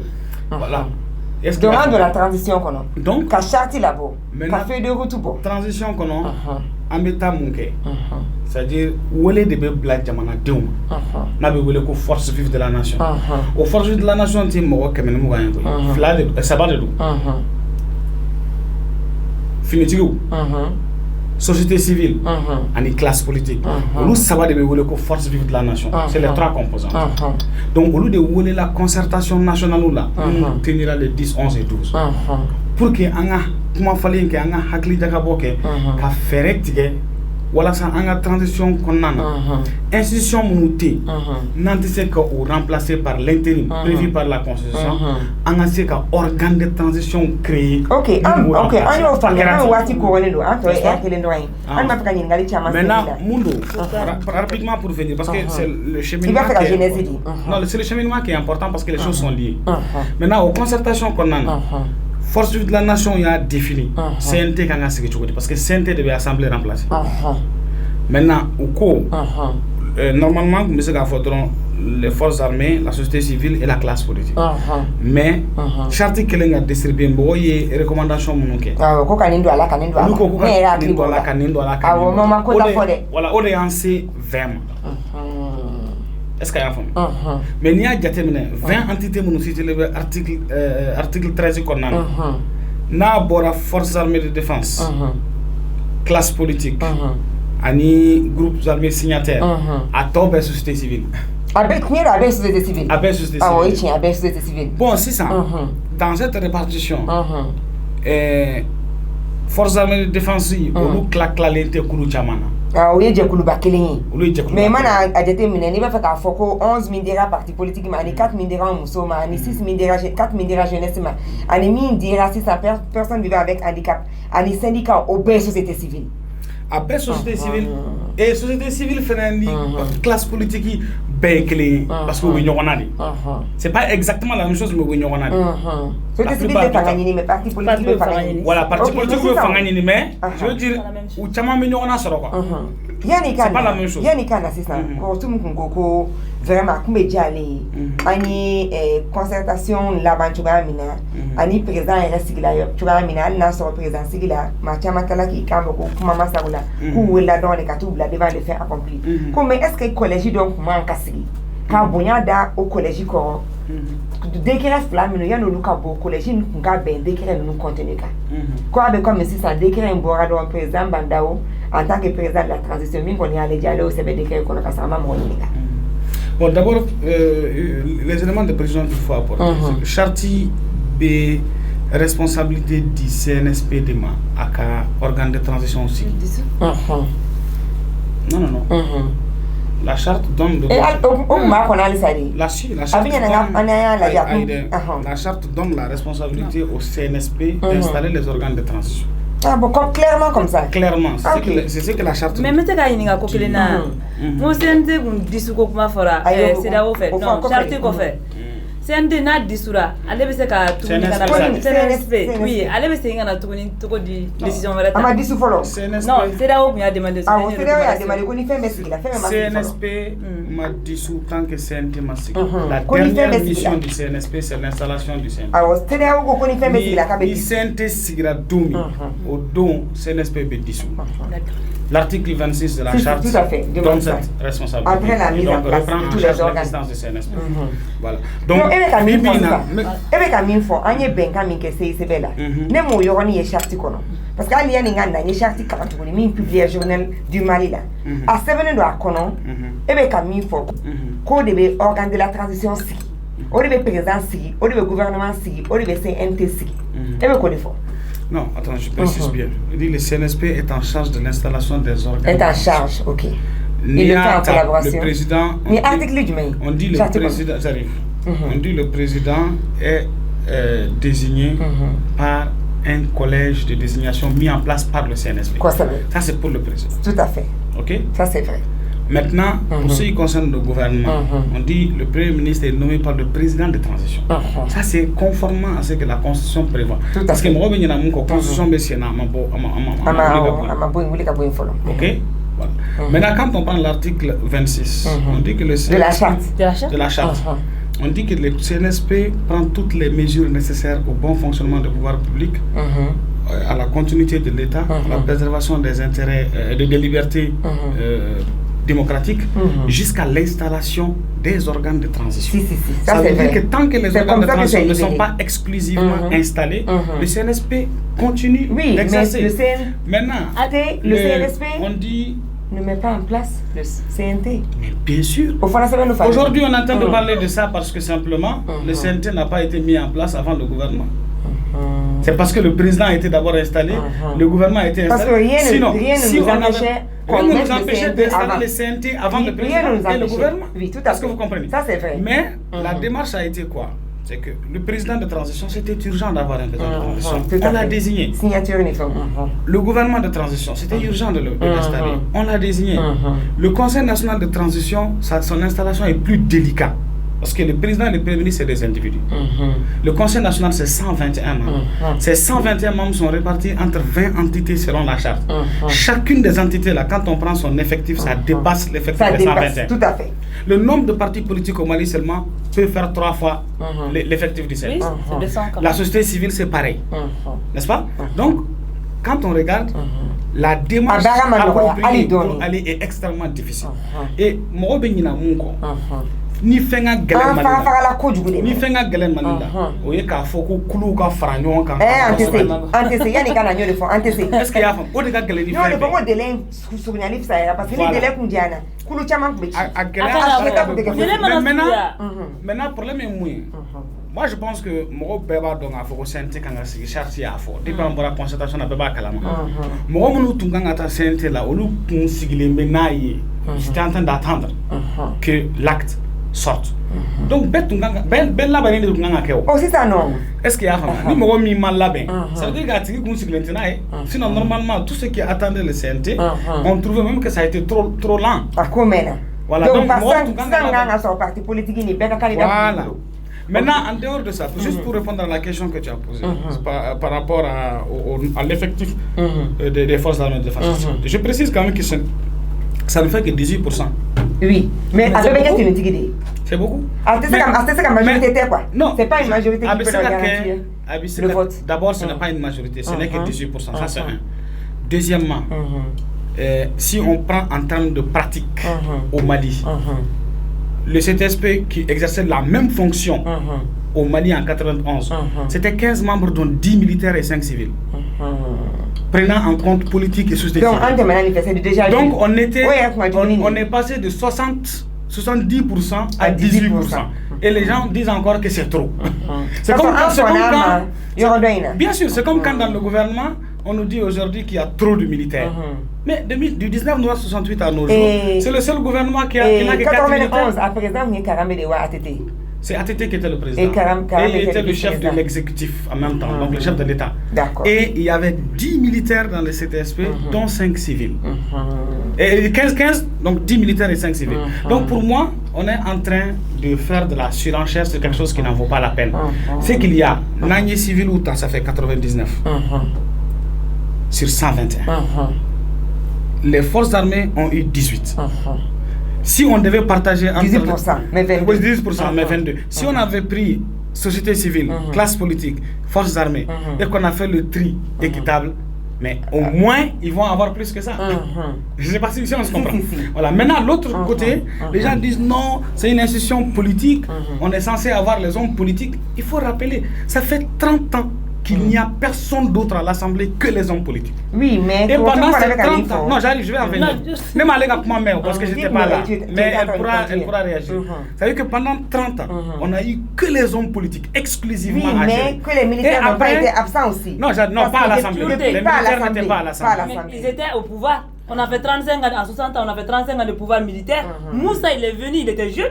Et bien, Moussa, quand il est venu au pouvoir, il avait quel âge? C'était pareil. Donc, on a eu des militaires au pouvoir. Non, je parle de tous les quotas. Ça veut dire un militaire ou fort. Assemblée Malaga trop.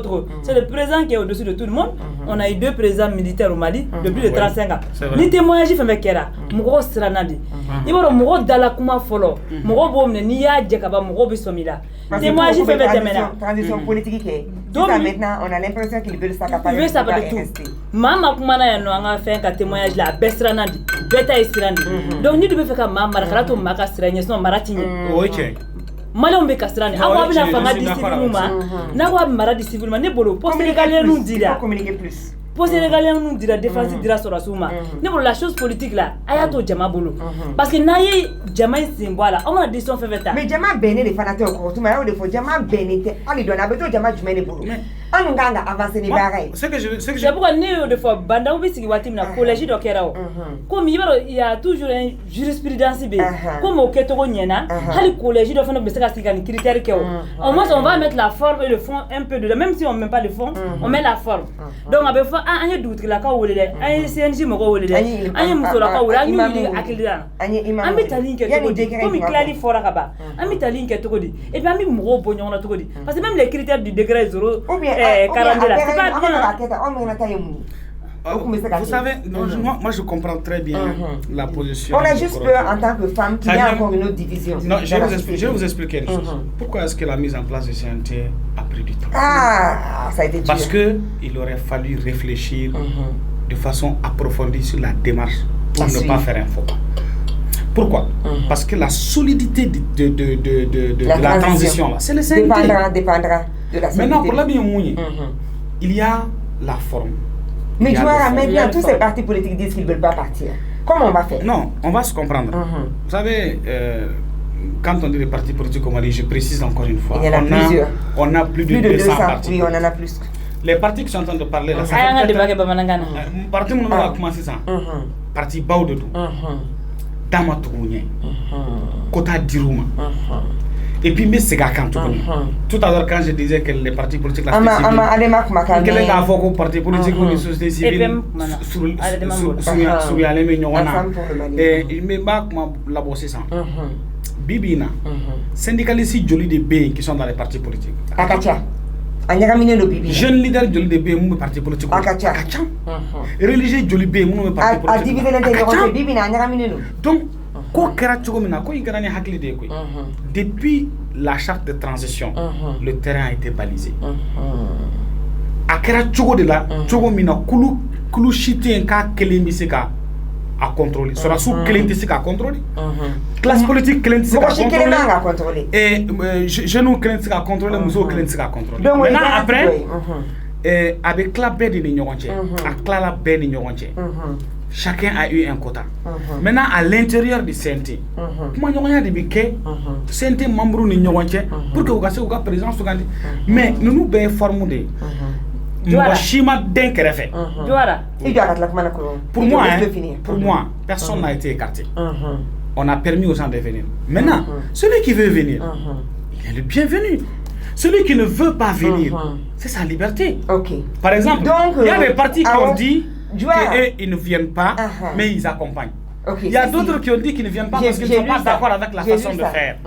Mais pour moi, on n'a pas besoin de rester sur ces questions. Si les gens disent ça, c'est parce qu'il y a des choses avec lesquelles ils ne sont pas à l'aise. S'ils ne sont pas à l'aise avec des choses, mais qu'ils engagent le dialogue. Que les dialogues soient engagés, qu'on discute. Et puis on aurait même pu engager ce dialogue avant aujourd'hui. Comme il y a c'est la proactivité. Et les partis politiques et les leaders de toutes les fêtières doivent être des leaders quand même proactifs. CNT est tanta. Morochi Kuntese Bali, ka lettre qui présente la transition.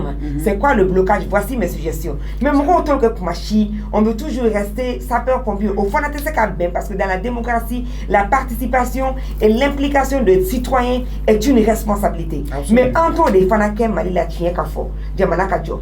Ambe, Moussoyaka Mousso, année politique, Kene Kambo, Foka, Walenumando, Ananga, Honorable Korotumdia, dans les femmes politiques communes 1, Annie Mahamadou Djouara, dans les sociologues, ni recherchés.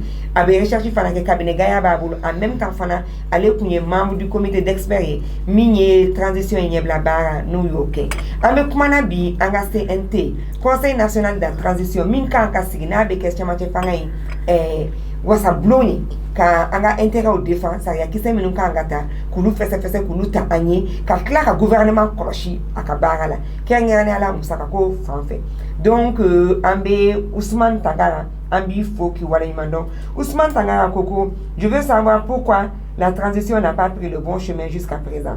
Par rapport au regroupement, on pense que c'est impossible. Anga jamanade on tese ka fara nyonga ni anga manager ka kumai ambe Adama Diarra ka bokonyuma ni anga foli biye kosebe bataki sera o 70 30 60 30 70 30 60 30 50 39 96 96 50 39 96 96 Bataki sera Sabana au 60 82 29 29 60 82 29 29 Diarra ka bokonyuma allez ko bonjour Kumba, l'émission est très intéressante, je salue les invités. C'est Adama Diarra depuis Konyumani. Bonjour, j'ai appelé. Ok, donc au fanaye un message où kambe ka soni ante ka ngejo sara ante ko dai le sisa follow amba nyini bela jele fe ka beta kichi soni ndo me ngejo sara bo labla Mahamadou Modibo ale Koko, je suis en direct depuis Yermadio. Merci Kumba et vraiment à vos invités sans oublier la partie technique. Donc Mahamadou Modibo Kanou Kodi 2MK Amba Foka Walimando. Oumar Maïga, bonjour tante. Pour un Mali apaisé, tout le monde doit participer à ce processus. Tout à fait. Je salue les invités du jour. Oumar Maïga qui nous écoute depuis Sotiba, Anga Folibe Aye, Kosebe. Que j'écoute et vraiment merci beaucoup pour cette émission. Bonne continuation. Aloukane Kabostikoro, Ale Koko, bonjour Kumba, j'écoute l'émission. Je pense que tout peut changer. Rien n'est encore décidé. Ni Aloukane Kapumae, donc Ale Koko vraiment Anga Gilaja, Anga transition inclusive. Donc les décisions minutaires, ko ale sabete kaka kanga Gilaja kake sika foi, ko sika foi daminga. Mbeba do ka formalie do ke sika fo fanade transition kalo ta anisheni.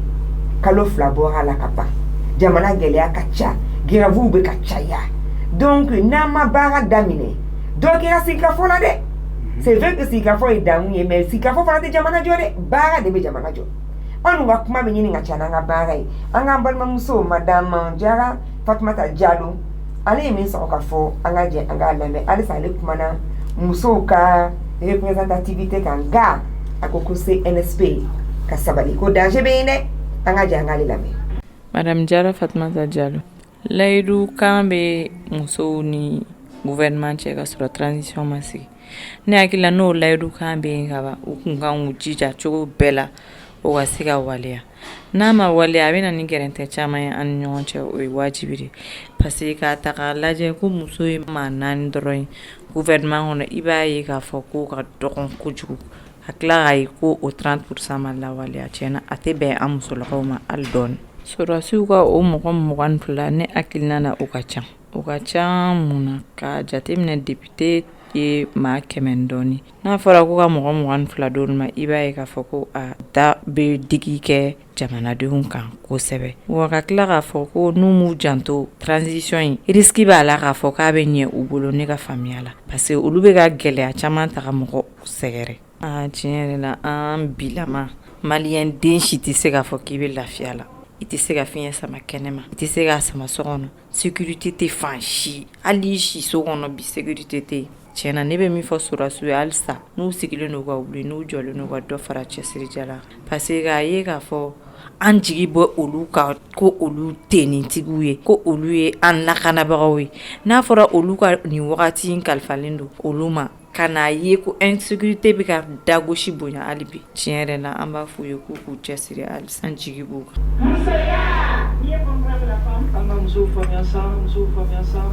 C'est sur la radio Liberté 97.7 MHz.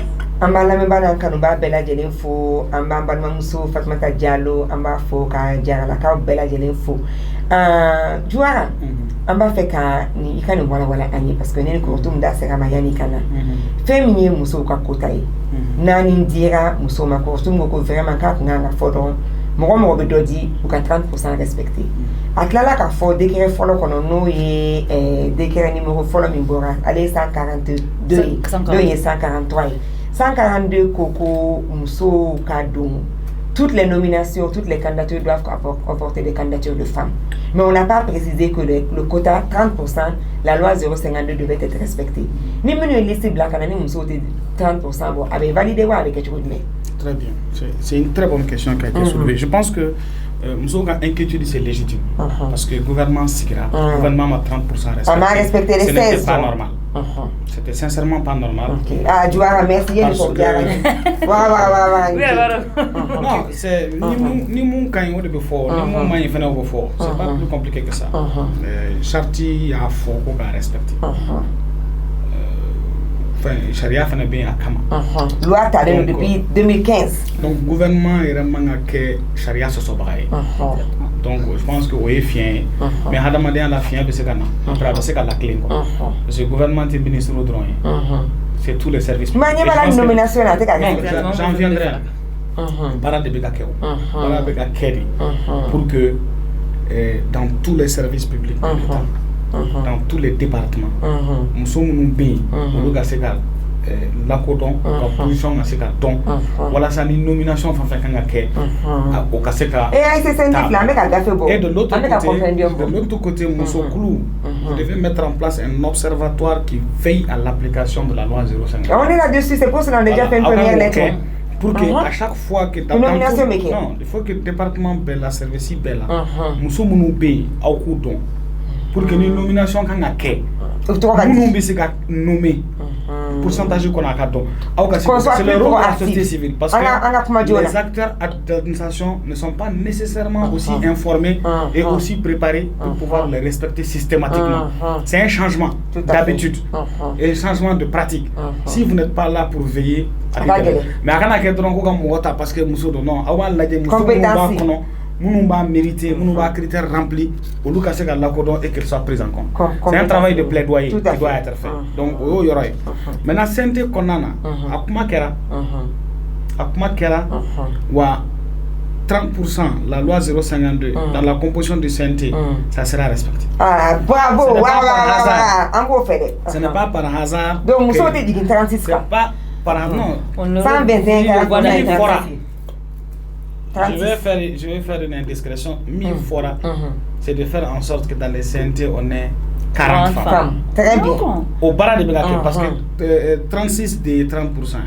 Mais ça fait donner. Mais Kayel. On va gagner au gouvernement. Chessiri Chaman de Kelendo. CNSP y aura là pour que Mousso Gaseka. Maintenant, après. Il faudra de faire en sorte qu'on ait des participations féminines. Il faudra donc Beka dans 30%. Peut-être que nous sommes dans 30% donc. Ou bien nous sommes dans Bladakana. Parce que c'est une assemblée ordinaire. Différencier mon bâché, c'est que le CNT n'a que 18 mois pour réussir des missions importantes. Tout à fait. Et donc,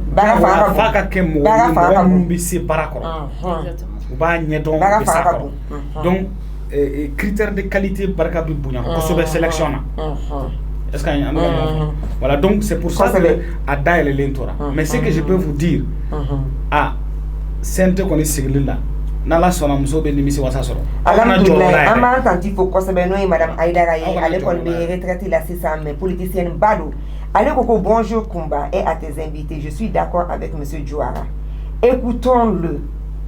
On va apprendre beaucoup de choses. Il n'est pas n'importe qui. Je le connais et je l'écoute très souvent. Ni Madame Aïda Raye et à Kokamba Diladja, on a 30% au cas de respecter. Tanti ambi faut qu'il y ait j'espère que il y a kafsa quoi ça. Madame si ça non, on va marquer de faire un message nana à Koko Bonjour Kumba, c'est Traoré. Youssa Sif. On a trop parlé. Il nous faut des actes concrets pour avancer notre pays. Vraiment, le Mali est en retard. Que Dieu sauve le Mali. Traoré Youssa Sif Ambi Foki Walimando. Awa Keita Kabo Amdalay. Aleko vraiment Kati Kumba, le thème est très important. Je salue nos invités du jour. Djane Alekoko. Salut, je salue les invités, particulièrement M. Djouara, que je connais bien. On a fait la faculté ensemble. Courage à lui, bonne émission, Djane Alassane. En bas, la même bande, quand on va Bena Djelinfoka, la Djinke Kanfoabe, Moussa Djemouka, 97.7, Radio Liberté, en bas, Fleba au Fana Fobololo, Santé, Moussa Paji, MUSOYA, nous fana ban flé LTV Kanga Folibe, or Bella Djelini. Quand la Djinke Kanfobi, Oka Djemouka Mandike, Mousso, Ani Politique Kenelsi, Ameka Kuma, CNT, Conseil National de la Transition. Chamache fangain ni aleka kwa sablon kanka sigi ambeka kumaulika ko tum dia yana ngata témoignage mimenale ambalmake do fana kumana iba faka do fa babuka ngata nairi mefe muso mbora ka témoignage très bien Fatima anga ka ko jabi parce que ani poste régalien nous dit armement ama kalo fla kono ama différencier udun samana no fe nyo de fois ala ni vice président am créer c'est anti constitutionnel mais anya créer anga sécurité kama muso lui sécurité ko kuma fo de bi ko ni fan shi so ko na mesiri ka ansu bi ni do ma faraka do to wala la victime moi même kunu yende ka dati ke ka tune ka so ma moto to ma foito ya beta wa ma wulier adugo na mashima wuli muso ye mu fo belebele bado insécurité dona fam be fe moto tugu be kilinga faka mali yera anga boba makola anga ta hali dot se kata seneke tuguni misi se kata gien même misi gena o dot ne ko fe bi u beta misi u fere abijande du balo dida bibi na kwa misi u be munula kungo kono insécurité be fam be fe oh ne bolo sora so resigi kunkero de kamay muna ante ko o dona ni kalo flado ambo de nyinu ambe sécurité ni ana atlisi donc ni kuma ni sama ni bleu wasa bleu ni kuma kayro deo ambi sécurité de ni sora su ku kunye soma anga sécurité sora anni nga lafia doni antara man ko mi amita jami de matigi cité snoko ide mana bo motoleti snoko motoni ti berebo ngobi de bonani na kama donc anga barake no sora su kunye soma malien be ka sika o deo am bebe ka sira o de nye muna utu nye soma kwa l'acte politique nyera to politicien bolo assemblée kono déjà vous avez les 5 postes régaliennes au direct au gouvernement anga senti donne en 2 mois on peut le sentir c'est possible sécurité sur la soutaye mais comme ne jekulu do nyema no ye réseau média RSS donc on be kuma ko se journaliste chamanga foli be collègue ya chemana musoma conférence ni concert be mais réseau média RSS minu ka dana danga kan réseau insigi on a aklinana ambado ka force sécurité na fama be FDS bolo no force de défense de sécurité a belebele ba civil o fana bolo akuma fana sera en fana ka coopérer na nga FDS na yesiu na toy anga na maku na yande on fana chie toy anga na maku surtout on nous est bawi amba donc a fo de on be ganja samano be do gutala amba dugo amba nye blakata fo fanaka usigiso doni parce que bibi na délinquance juvénile abaka bonya na fo ka damateme moko mun be kan chieni nunu ken ya la ja chama ireta ale sambi sababo donc vraiment mansa o fanaka meni ironi fitini faraka anga commune ena moko chama bora problème kala ma mu comité de veille do sigi sibilu ku yustino la jeune do ala nyagli balo yo boucher ke do na dogoni yere faka o la ma faka kan ulula teninti ko lu formela kama ubado so comité de jeunes commune be ba kala ma quartier kononto commune be ku lafia donc on be se ka nyagami ame bandu am se ka do bisiki parce que boucher ke boto sogoma abeta ka bouger baga faka yoro la ou binaka parce que anga bara de te anya sego de ke pour que sigi do ka lafia mun ka bara e mu beki nyeshama sinon angani aba ngono ku demede. Je comprends, je voudrais quand même donner des éléments de complément de complément d'information akaka mo ka don parce que femme be kala abeti fola femme ga abeti fo do yere foli bi se ka ke fien anyalima. Mais ce que je peux vous dire, après l'installation du gouvernement, à peu près 2 semaines après, opération Pau déployera pour la sécurité au niveau du terrain. Non, je vous donne des informations. Des informations donc, sur la soupe barala. Mais informations sur mais moi, je ne dis jamais quelque chose dont je n'ai pas la preuve. Ça, je ne le fais pas. Il y a eu des grandes opérations qui ont été engagées. Par exemple, dans la région de Mopti, après l'attaque de Sokoura, il y a eu une grande opération qui a été engagée dans toute la zone, qui a vu la mobilisation du ministre de la Défense et du ministre de la Sécurité ensemble, qui étaient sur le terrain pour suivre. Non, mais Fitini Falaga, il y a une opération d'envergure Malaké. Il n'y a pas de service après-vente derrière. En fait, dans Bena, Koba Kelenge, publicité Donige, il n'y a pas, l'arrière n'est pas. Non, ni moi non. Attends, un problème pour quoi? Non, vas-y, bisous en fait, il y a ni problème ou là. Il n'est pas fait minga, il n'est pas fait comme CNT parce que j'étais expert sécurité. Adona ka fo ko gelea be. Adona ka fo ko gelea be la kana kunda. Beki jenior fi kanya na asini tuku bu jenior fi. Et puis na so ko ko na ni mi me se ka fo, ou ka fo ada madon application. C'est vrai qu'à bête se ka fo. Nga me mina bi. O CNT. Anga conseil national de la transition parce que tant meka avancer wati be yini nga kunche anga témoignage do be ma fango la me wan sa ofla be se ka réagir à la tuganda amba yini fe ka Abdul Kadir Kone ika ka témoignage ke ala ale mi so ka fanga janga la me témoignage 7 ne to Abdul Kadir Kone muso ujodo ni ata la je position no la sabuga fora ka foko ka kem duma numu age soro koni ubiseka wuli ku ka dusuma kashira ka so yoroma nga komi afra gouvernement de transition do donc ni jate kera tanto la ne kon fe muso ku ka dusuma kashira mais akana teme ka kina fo ka ke mangai ka ke lasamani bayi ka du bara kono parce que mo nunu ko transition ere wati manja donc anga fere ko wonu ka dusuma kashira ka jate mine ni gouvernement courant mu mena sigi transition ko fe uka la inin dafa na fo 30% mun foro ko foro yi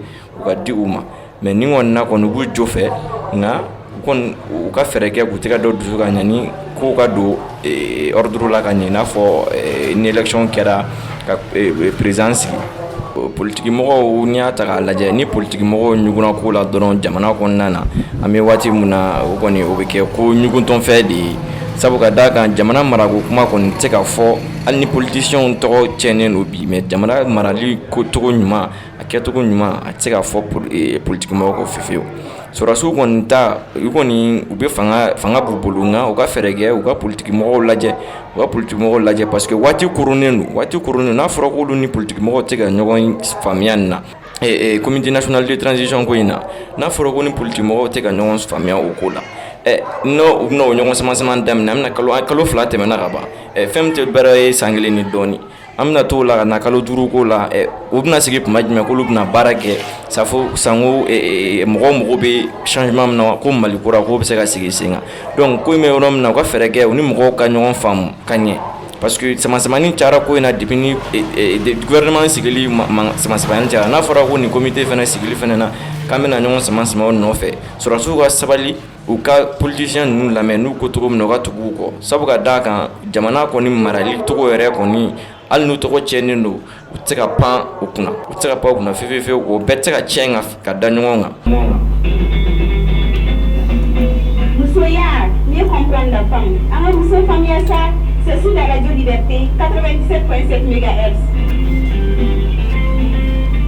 Ambala membana kanuba bela jelen fo ka Abdul Kadir Kone ka fana fo kosebe ani Mahamadou Jouara na leye cabinet gaya nyemaye di sociologue do anambalma musu femme politique ni candidate kundo commune 1 FDP Malikora Kortumja ale fana be studio kono amda be kase CNT de ma conseil national de la transition a sigili gele ya minumbe alla ka sababu ke seben fora flami borani do kuina no kumana mamini be se ka douala ani jekulu minu be se ka madi anu be se ka ma hakejumenti amba do ka fo politique ma chama ulu mason akumama me yani nga kuma dinga invité o mama fanga ngati mwaji lama ke alla nya ni kala de akadon ka fo ko banga bade be musukulu Chaka Traoré abada kabina kuma radio la de ngona tabe chaka imi so ka fo onga janga la beba one Chaka Traoré muso manga apprécier oro ma folo parce que oro ko ni tienre ka di alay parce que muso duna fen chamana kana amano yo la kwa anga tiene fo ngona de muso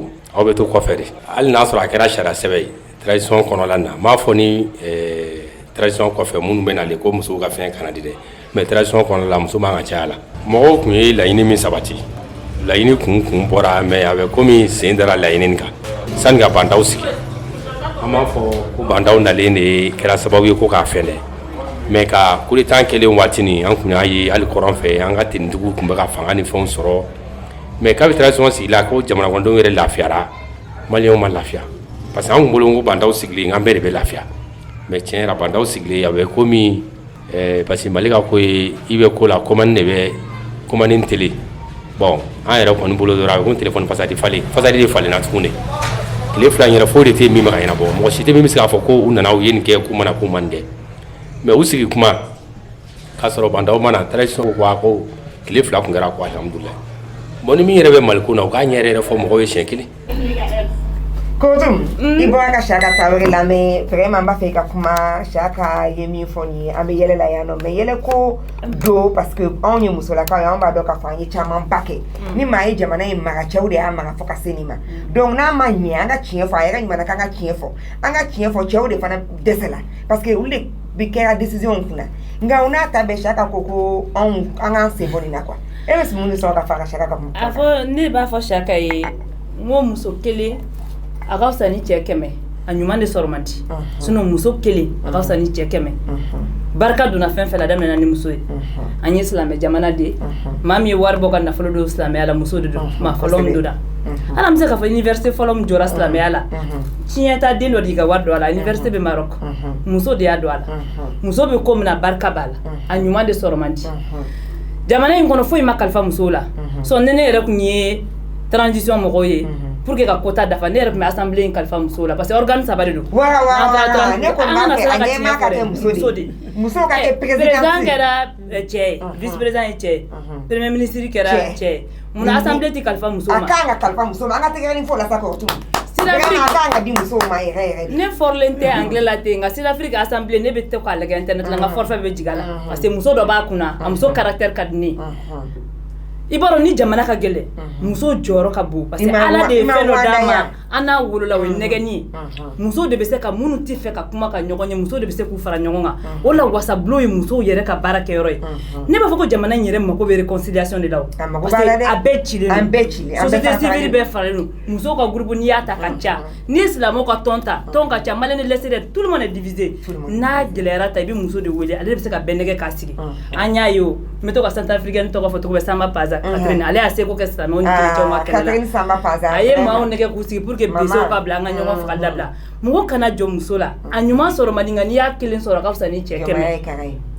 donc yanni n ka se ale ma mɔgɔ fɔlɔ min ye témoignage kɛ n b'ale jaabi parce que concertation na ne ka jɔrɔ n'a kun ye ne ko n ko M bɛ dilan Mali la fo 80 a y'o kuma de fɔ parce que n'i y'a ye minnu y'a bude député tun bɛ minnu bolo wasabulon kɔnɔ mun cira mɔgɔ minnu y'a bude sont à 99% de la parce que n'i ko EPM RPM b'a kɔnɔ ADEMA b'a kɔnɔ parti politique min bɛ EPM kɔnɔ a bɛ ɲini ka na 60 bɔ n'olu y'a bude UMRA b'a kɔnɔ ADP y'a bude n ye fasoko ye k'a bude ne ye député ye parti fɛn bolo hali ni ye yɛlɛma ye donc n'u ko k'u tɛ don a la k'u b'a accompagner a bɛ kɛ kɛrɛfɛ u bɛna gongoro don transition senkɔrɔ déjà syndicaliste tɛ k'an to yen an bɛna o débat kɛ grève ko ninnu grève kun bɔlen bɛ fan bɛɛ fɛ a bɛɛ nun bɔlen don k'a jɔ donc n'aw tilala ka politiciens kɛ gabakuru ye samara kɔnɔ an tɛ avancer ne bɛ ko solution ɲini fɛn fɛn bɛ se ka kɛ barrière ye an k'o de ɲini an ka sigi ka fɔ an kana fɔ n'u t'an dɛmɛ u k'a to yen non an k'u wele an k'a sigi olu ka baara de don parce que assemblée kɔnɔ n'an y'a fɔ ko ni 18 mois banna fanga bɛ di démocratiquement an mana décision ta ni démocratiquement n'olu nana n'u y'a bɛɛ ci ka bɔ an ye 18 mois kɛ baara la pour rien an k'o de éviter an bɛ décision minnu ta a ka ta u yɛrɛ ɲɛna n'u nana sigi fanga la u tɛna se k'u ban ma parce que a kɛr'u bɛɛ sigilen ɲɛna a nin décision in taara an kun tɛ an k'o éviter kabini bi an ka n'u bude n'u ko k'u tɛ sɔn an k'u nɛgɛ k'u sigi o la an mago bɛ muso la ɲɛmaya la musow ka kuma fɔ k'u bɛ sɔn nɛgɛnin fana ma wa u bɛ sɔn ok d'accord jamana in ka d'an bɛɛ an ka kuma di Mamadou Diawara n'ale ye kabini Gaya maa ye n'ale ye sociologue ye Diawara an bɔra ka an balimakɛ lamɛn ale y'a fɔ ko ni politique mɔgɔw ma don a la k'a bɛ kɛ ɲugutɔfɛn ye Saka Traoré fana ko vraiment ko musow ko anw bɛ ko o ko la a bɛɛ tiɲɛna anw donna fɛn o fɛn na an ma se k'an jɔyɔrɔ fi e ka réaction bɛ kɛ mun ye nin kuma fila ninnu kan. Merci beaucoup Kumba. Nous commençons avec beaucoup d'intérêt. Ce qui est intéressant dans l'émission, c'est que Jamanadenw hakilinata ye min ye a bɛ dɔn. C'est extrêmement important parce que jamana tɛ se ka mara ka sɔrɔ a bɛ ka mara mɔgɔ minnu ye olu ka hakilinata ma ta ba la. C'est pas possible quoi. A tɛ ɲɛ quoi.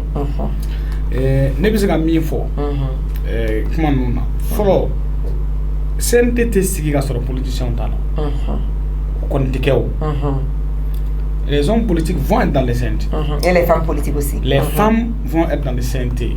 Syndicalistes, politiques, militantes, dans toutes les dimensions. Les jeunes aussi vont être dans les CNT, dans toutes les dimensions. Où connaît au Barakeleno, c'est sûr que Allah sonne avec eux. Maintenant, pour les miens, jamana bi yorom na bi. Che. Ayin to ke chenina sa anga glani ke toni quoi. Anga glani ke toni. Machi kana fo ki be tonta en otage. Président Modibo Keïta an bɔra k'a tɛ se k'a man ɲi an y'a gɛn. An tilala ka nimisa nɔfɛ. An ye Musa Traoré gɛn. An nimisala o nɔfɛ. Ka fɛn mun de bɛ mun ma kɛ Alpha la a bɛɛ kɛra la. ATT Ala ma hinɛ a la. An ma mun de fɔ a ma yan. Ka tila ka kasi a nɔfɛ. An ye IBK fɛnɛ gɛn. Transition ma sigi yɛrɛ fɔlɔ an commencera k'o fɛnɛ gɛn. Cɛ an ka sabali sa. Jamana wɛrɛ t'an bolo ni nin tɛ. Donc ça veut dire que peut-être an yɛrɛ k'an yɛrɛ lajɛ. An sera yɔrɔ la a sera sa maliyɛnw fɛnɛ k'a lajɛ. An ka fara ɲɔgɔn kan. C'est à dire que ne dɔ kɛr'o la quoi. Est-ce qu'on se comprend? A fɔra k'an ka fara ɲɔgɔn kan k'a dilan. 121 membres. Est-ce que bɛɛ bɛ se ka ko ya? Bɛɛ bɛ se ka ko la. Mais on n'est pas obligé d'être dans ça pour accompagner. Mɔgɔw bɛ ka ɲinɛ fɛn dɔ kɔ. N'i ye administration lajɛ. Depuis transition sigira fo ka se bi ma. Mais à la présidence là, c'est l'administration politique qui est encore là-bas. Dans le gouvernement, au niveau des ministères, au niveau de la primature. L'administration politique, au début, à Libye. Changement de mode de Kerala. Les grandes directions centrales de l'État. Mais au bout, on a les Chine. Moi, il faut que y ait la maman dans la mais il y a la maman dans la c'est très peu. Ça ne veut pas dire que à côté, c'est qu'il y a la maman. Mais aujourd'hui, là, c'est la classe politique qui gouverne le Mali. Dans l'administration. C'est les cadres des différents partis politiques qui sont aujourd'hui responsables, directeurs, secrétaires généraux, chefs de cabinet, ainsi de suite. On dit qu'il faut un perfect Jamana. Jamana bêti 121 membres de CNT ou bien avec les 25 ministres. Jamana Dante Nouyo. Pour moi, puis à Mogobe Mouna, on a besoin des partis politiques sur le terrain politique, pas le terrain électoral.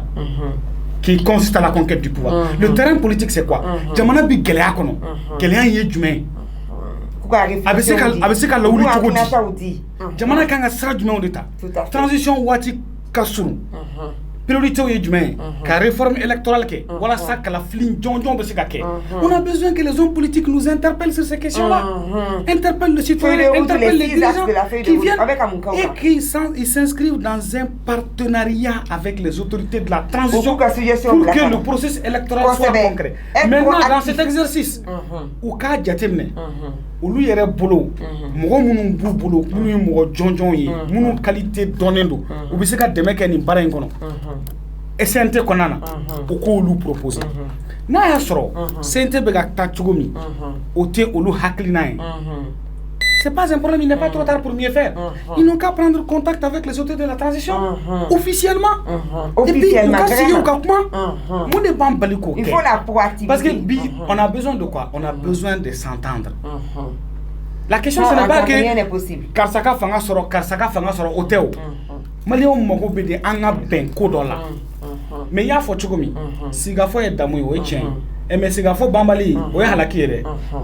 Parce que donc do EBC ga fola itika fo wereke ni fawre mi fera kongo bi fera donc je pense que c'est Douara je pense que angata sera non permettez-moi de répondre un peu aux questions je vous laisse parler comme vous le savez je vous ai toujours laissé développer vos idées hein donc pour moi akakambi vraiment mo kata osra kan anga nyogon be anga kuma sera bita tuko anga tanwe et l'autre qui a intervenu Traoré ke kapuma. Saka fositila, saka ikamani kile. Il kamani sarama. Il kamani sarama. Au moins il a le mérite d'avoir dit ce qu'il pense. Beaucoup pensent ça. Nebe mun fo, nebe se ka mun fo ayi anan la me bagaw be. Dien sigilen bɛ muso de kan. C'est pas parce que je suis sur Moussoya ou je suis à côté de vous. Moi, mon nom ils savent le combat que j'ai fait là-dedans. En fait, moi, j'ai grandi dans ça. Bien reconnu. ni muso tɛ diɲɛ ko ko la barika t'a la donc muso tɛ se ka bila en dehors mais a y'a fɔ cogo min n'an bɛ na ni muso ye an ka na ni muso ye mun bɛ se ka musow kunnawolo ka jamana kuma bɔ an kana kɛ ten an ka mɔgɔ ta ten dɔrɔn parce que muso don parce que n'a a tigi ta cogo ma ɲɛ o da man di musow la o da man di jamana la a bɛ kɛ tiɲɛni pourtant il y a des femmes compétentes dans ce pays. Il y a des femmes valables dans ce pays. Il faut les permettre d'émerger. Donc, blocage de yoro mouna, ambe olu de attaquer kolouli. Mais au bébé c'est ka bon mouna. Barake nyoya. Anga appelé d'amadoni. Barake nyoya. Anga ba una kanu ba ambe bela dele fo ka kila dinke ka fo be muso ya jemu ka muso ani politique kene ka bien be kuma Conseil national de la transition anga CNT na leye anga chamache fanga Johnson Sabanayi basa fa ko ka président sigi ko ka gouvernement sigi organe sabana min ka anga sigi o de CNT ale bena ke kamna so anga beya kono wasa bloni ali ni kala tena taka ma usuganti seben fora bora ko jekulu ni jekulu ko beka donindi a benadoma ama bendoma donc bi ani Mahamadou Jouara anyale wole ani anga femme politique ko tunja uluka kuma sisa no amba feka kuma di awma bataki u kofe nega jo sera oye 20 72 02 93 20 72 02 93 20 72 02 93 nega jo sera blale no ni minu maseka dum parce que bebe wole li kenyo fait na e bataki langono cinema 70 30 60 30 abe bataki chiro on be aweli 20 72 02 93 20 72 02 93 bataki sera ofana daile no ngakera ne ala na e bataki langono ci 70 30 60 30 nebe aweli 70 30 60 30 nebe aweli Koulibaly Coco. Bonjour Kumba, félicitations pour l'émission. J'appuie monsieur Jouara. Il est dit dans l'article 3 du décret fixant les modalités de fonctionnement du CNT que les candidatures doivent respecter la représentativité des femmes. Le quota des militaires est élevé et doit plutôt être sur le terrain. Toute la population du Mali souffre. Donc, Oulufanayo, Kumafoko militaire au Kambou Makono, terrain de camp, Kanta Faukaye, Nye Koulibaly, Kapumaye. Donc, Ambe, allez, faut qu'on se mette à Kakilana. Alors, monsieur Adjamga Keneka? Oui, entre le moment là, on est à Kabolella. Tu as cité, oh, il est d'où? Ok, entre le bilan.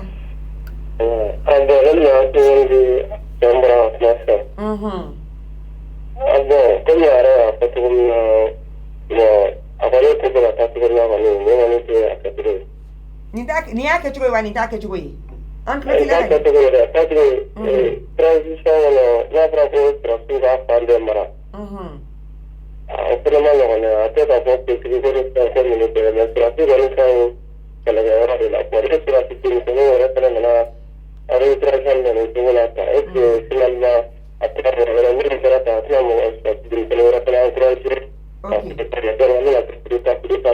ok, à la carte.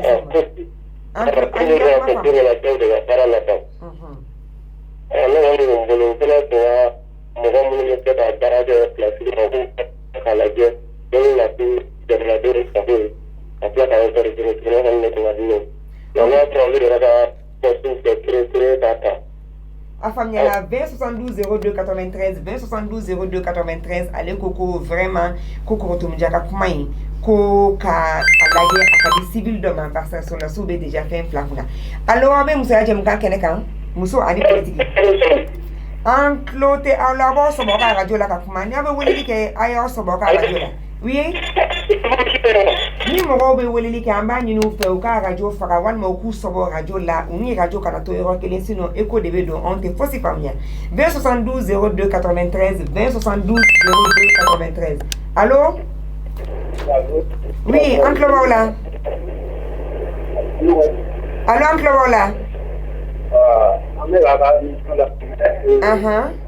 En fait, position de la militaire. C'est la demande gagnée pour faire. Ça tout le monde peut faire. C'est un grand niveau. Il y a un travail comme le résultat comme le 18%. C'est comme le de la commande de section. Donc, on veut faire 9%. Bon, M5, comment les 8 villas M5, on met 10%. Il y a par exemple comment les 15%. Parce que M5, ça veut comment les politiciens d'eau. Oui. Donc, M5 politique, comment les pense de la politique, comment en général. Mais M5, ça n'a comment les 4 là, 8 Or, ce sont tous des politiciens. Donc, comment nous m'avons au milieu de 11 drogues. Il faut aussi voir comment les Kotami de la voie journalistique. Les médias. Donc, comment les va sur permis des politiciens parce que c'est là que nous parti politique de là.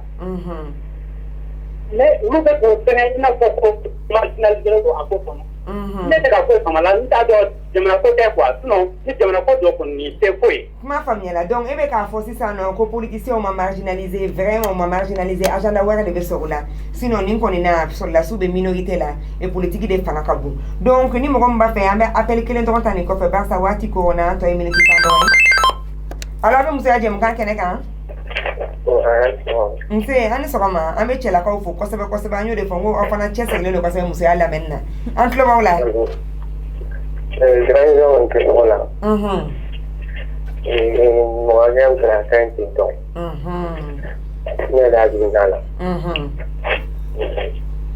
Ok donc an b'aw lamɛnba n'an kanuba bɛɛ lajɛlen fo ale kɔni ko k'a ka ɲi ten tɔ k'an ka baara daminɛ sa ko dɔ kɛra k'a ka ɲi ten tɔ an bɛ an lamɛnba n'an kanuba bɛɛ lajɛlen fo madala ni ye bataki lankolon sɔrɔ n bɛna lajɛ sinon bataki siraw dayɛlɛlen don halisa 20 72 02 93 an kɔni y'o datugu sa sisan kɔni an bɛ batakiw bila ka na 60 82 29 29 60 82 29 29 70 30 60 30 70 30 60 30 50 39 96 96 50 39 96 96 an bɛ kuma di Korotum Jama donc an ka appel saba in na kelen kɔni ko vraiment k'a ma bɛn ko u k'a lajɛ CNT kɔnɔ u k'o di civil ma barisa gouvernement ye déjà président ye militaire ancien ye vice-président ye militaire ye hali ni premier ministre ye civil ye ko CNT fana ka di civil ma ani an balima tɔw ko k'a ka ɲi ta ko politiciens k'u ka agenda fɔ ko sinon ko place ko tɛ.